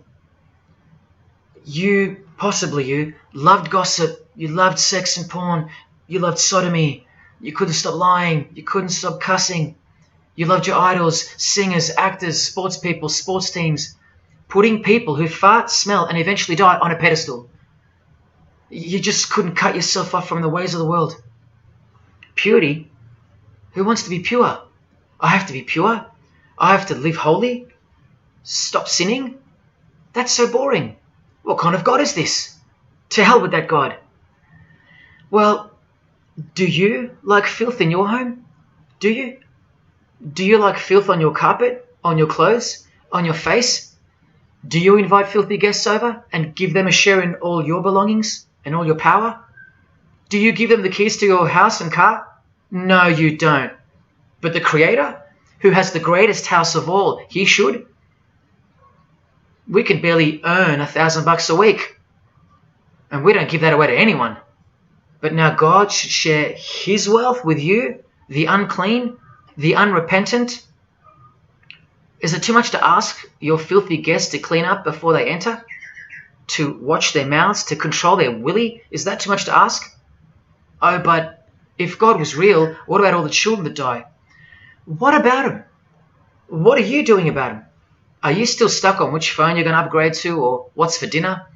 Why don't you leave your abode, your luxuries and your loved ones and risk it all to go save some children yourself? Oh, but what about all those who've never heard of Jesus? Let me ask you, what's your excuse? I know they have one, but what's yours? You've heard of him. Every morning you wake up and look at the calendar is a testament to his name, because it's 2021 in Australia, it's 2021 in Brazil, it's 2021 in China, it's 2021 in every single country in the world. So let me ask you, 2021 years since what? Like I said, just waking up in the morning and knowing what day it is a testament to him. But if God was real, why wouldn't he just show himself? Show himself to who? To you? You can't even get on your knees and repent. You can't even hate sin and scream out to him. So why would he? How do I get the girl if I don't ask her out? And if I do, maybe she rejects me the first time and the second. How bad do I want her? How hard will I try? Most haven't even knocked on his door. Well, I did. I just kept knocking and knocking, and then I started banging and banging. I refused to leave his porch. I lay there like a hungry puppy. But even when he answered the door, I did the runner, because he was too big for me, and I loved sin a little too much. Yet he still left the light on for me. But here's the craziest part about people who ask me why he doesn't just show himself the way they'd like him to. Their hearts have been so hardened that even if he did appear to them, in 2 weeks they would go back to being their old self, and he knows that. That's why. They might even forget it ever happened. Oh, that was just a crazy day. That was probably all in my head. Oh, how we love to make excuses. But if God was real, what about all the other gods? What other gods? Did Buddha perform a miracle for you? Did he affect a plethora of witnesses? Were his followers stoned to death, sawn in half, eaten alive? Did historians of his era leave any trace of him? Did he prophesy all the kingdoms that would appear on earth, and in what order? Did he foretell of worldwide floods, of enemies that would despise his followers, use his name as a cuss word, and eventually attempt to set up a world kingdom? Did his appearance change the calendar from one end of the world to the other, and predict that his appearance would in fact change the calendar? What did the Prophet Muhammad do for you? Apart from stealing Jesus from billions of people and corrupting the Gospels, did he dedicate his entire life to sinlessness? Did he remain celibate so that his blood could make a difference in the hidden realm? By the science of sacrifice, which is practiced in secret every day, in order to shield your very soul? No, he didn't. Instead, he had 11 wives. One of them was 9 years old, and he lived like a king, while the real king lived like a slave, and died like one too, and washed the feet of his disciples, while demons trembled at his name and presence, and still do. And let's not even bother with the other pagan gods, Osiris, Odin, Vishnu, all inventions of fertility cults that worship the sun, sex, genitals, death, destruction, agricultural religions. Did anyone else apart from Jesus Christ ever say the words, I am the truth? Have those words even ever come out of someone's mouth? I've heard of, I know the truth, I have the truth, but I am the truth? That doesn't even make sense. Unless truth itself was once upon a time born on earth as a man. Well, of course he's the truth. Where are all the heart-wrenching, knee-buckling testimonies about the indescribable power of this Holy Spirit, which comes in to sweep you off your feet and drown you in its tides, changing you forever? Where are all those testimonies? I'll tell you where they are. In the Christian column. That's where. Oh yeah, you'll get them here and there in every genre, but Christian testimonies simply outclips the rest. Where are all the life-changing, electrifying Hindu testimonies? The Muslim testimonies? A Muslim, Buddhist, or a Jew on the street corner, or from the proverbial rooftops, shouting the truth for all to hear, no matter the cost, because they love us that much, because he loves us that much? Where are they? And Freemason testimonies? Have you even heard of one of those? Satanic testimonies? You ever heard of one of those? A Freemason on his knees, sobbing from joy because of the overwhelming knowledge that Lucifer loves him? No Mason or Satanist has ever done or heard of such a thing. But the biggest cult in size is the cult of society. Where do you think the word culture comes from? And the TV, the doctors, the idols, the PhDs, the scientists, they are the priests of the cult of society. You atheists think you don't live in a religious world of your own, filled with daily rituals and daily worship? Even your beliefs require faith in what your priests teach you. Evolution, no proof. Age of the earth, no proof. Distance of the sun, all faith-based on what you are told by strangers. You can see the rings of Saturn with your telescopes, but you can't see the buggy on the moon that was left behind in 1969, yet you still believe, because you have faith. Don't you worry, no matter who you are, you live in a religious world, because life is religion. And if you're still in the I'm not religious category, think again. You all worship something or someone, and your religion is futile.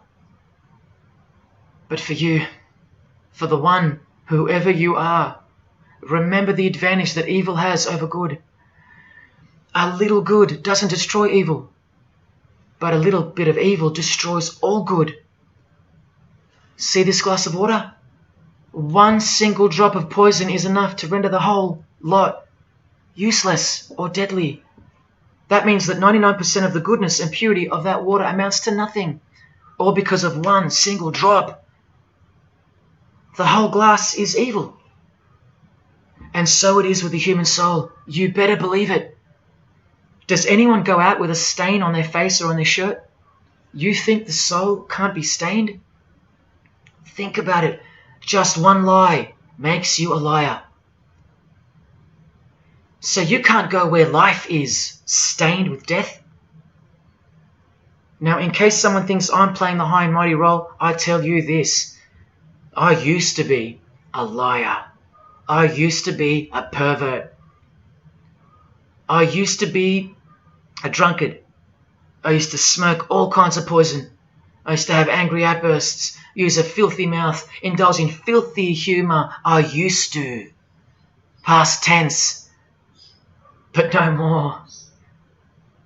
He finally summoned me. He called my name for the last time. He took my dog, then my music.